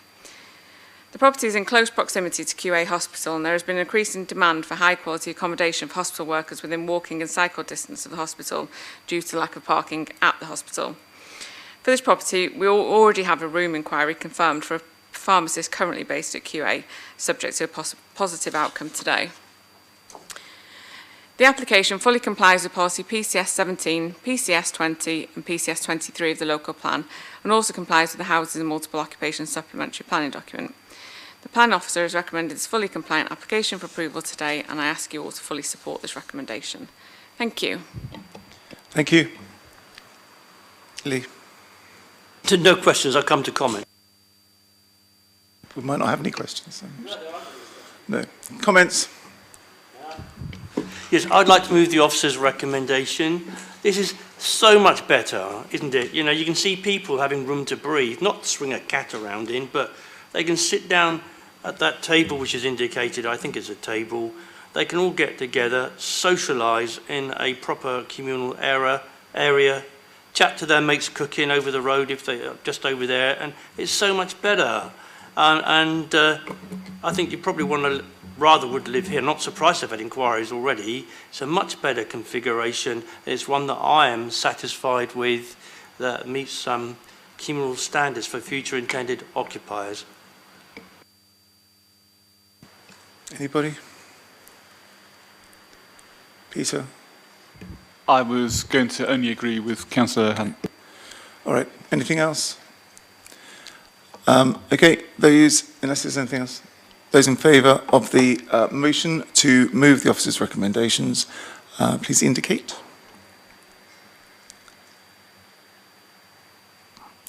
Okay. Against? Abstentions?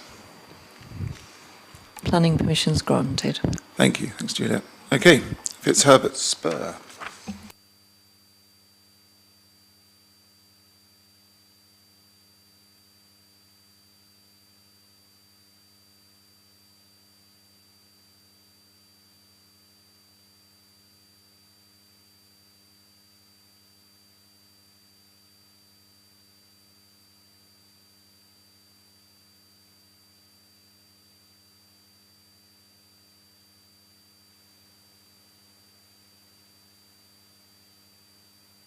Thank you, Chairman. This is an application at Unit 14 Fitzherbert Spur up in Farlington for the installation of a 2.4 metre high mesh fence, wire fence, with gates and soft landscaping fronting Hardy Road.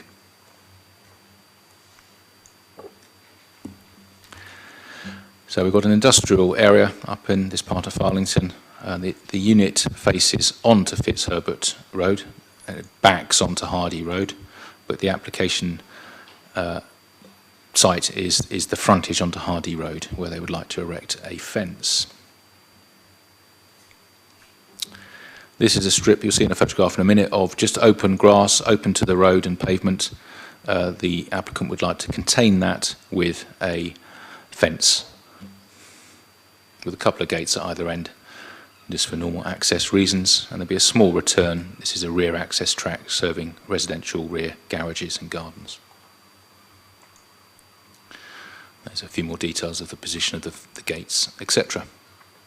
So that's looking south along the road, so you can see the houses opposite, front gardens, and this open grassed area.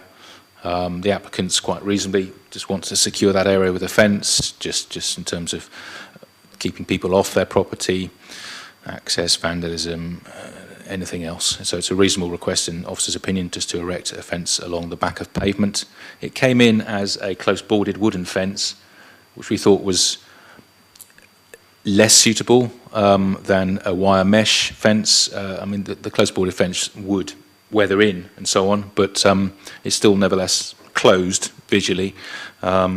And so officers asked if they would consider having a wire mesh fence, one of those ones that has, there we are, just that fine mesh. They're still hard to get over, but you can see through them. So visually, they're just a bit lighter in the street, a bit less solid for neighbours to look at. And indeed, you can see any planting behind it. They have agreed to planting, berberis, other things like that. So a bit of habitat going in and aesthetically pleasant species there. So we've got a landscape condition to that effect.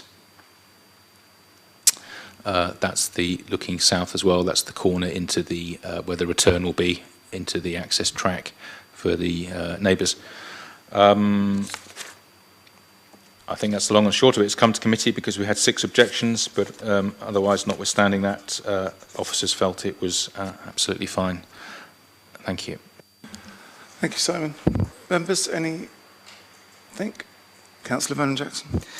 Simon, so how are people going to, the people who operate this, how are they going to get access into that little strip of land between the fence and that wall? A couple of gates, if the image comes up, here we are. So a gate there and a gate at the southern end, so they can maintain it, have access to the rear of the property, etc. Okay, thanks. Anything else? I'm going to move the officer's recommendations. Yeah, I agree with you. I read the report yesterday properly and saw it today, and I saw that they want to do this because of crime, people coming in there. I wouldn't, and I think the officer's done a good job to secure this wire mesh fencing, which after a while you hardly notice. Much better than that awful corrugated fencing with the spikes on top that I suppose they could have put there. And these are much harder to get over even than those. And certainly a wooden board fence is quite easy to get over and breaks very readily. So I agree with you and happy to second it and help prevent crime in that location. Indeed, thank you. Okay, Joe. Sorry, I'm going to disagree. Because my experience of people having fences like this is people don't clear up the rubbish that gets thrown over them, and they just gradually build up rubbish after time and time and time. At least with a boarded fence, people who live opposite don't see the rubbish that collects. But with one that is, you can see through, you'll just see the large numbers of plastic bottles, etc., growing over time, and it'll just become a dump. So I think this, I would have happily supported it if you couldn't see through, but because you will be able to see through to the accumulation of rubbish, I won't. Okay. He makes a good point. Yeah, it's a reasonable point. It's a reasonable point. You're not proposing anything. Yes, I should propose saying no. Oh, you are? Yes.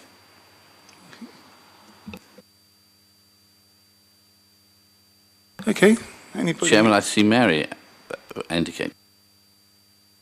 I propose we say yes because the most of what we'll see is green, and it's important to have green in your environment. You know, the rubbish will be less than the green grass.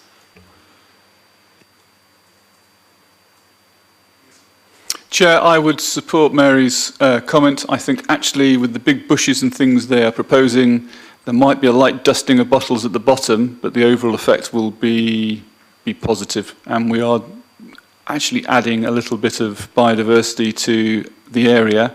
And further, I think it doesn't look like a major thoroughfare, and therefore there will be less waste generated, I would hope. Because I was about to commend the planning department for having moved from the board to the mesh. Okay. Anybody else for anything else? Okay. Well, Councillor Van Jackson, you haven't got a seconder, so we'll plough ahead with moving the officer's recommendation, which is the motion on the table. Those in favour? Against? I think that's it. Planning permission is granted. Okay, and thank you. And that concludes today's Planning Committee. Thank you, members. Thank you, officers. I'm closing the meeting at 2:12 p.m. Thank you.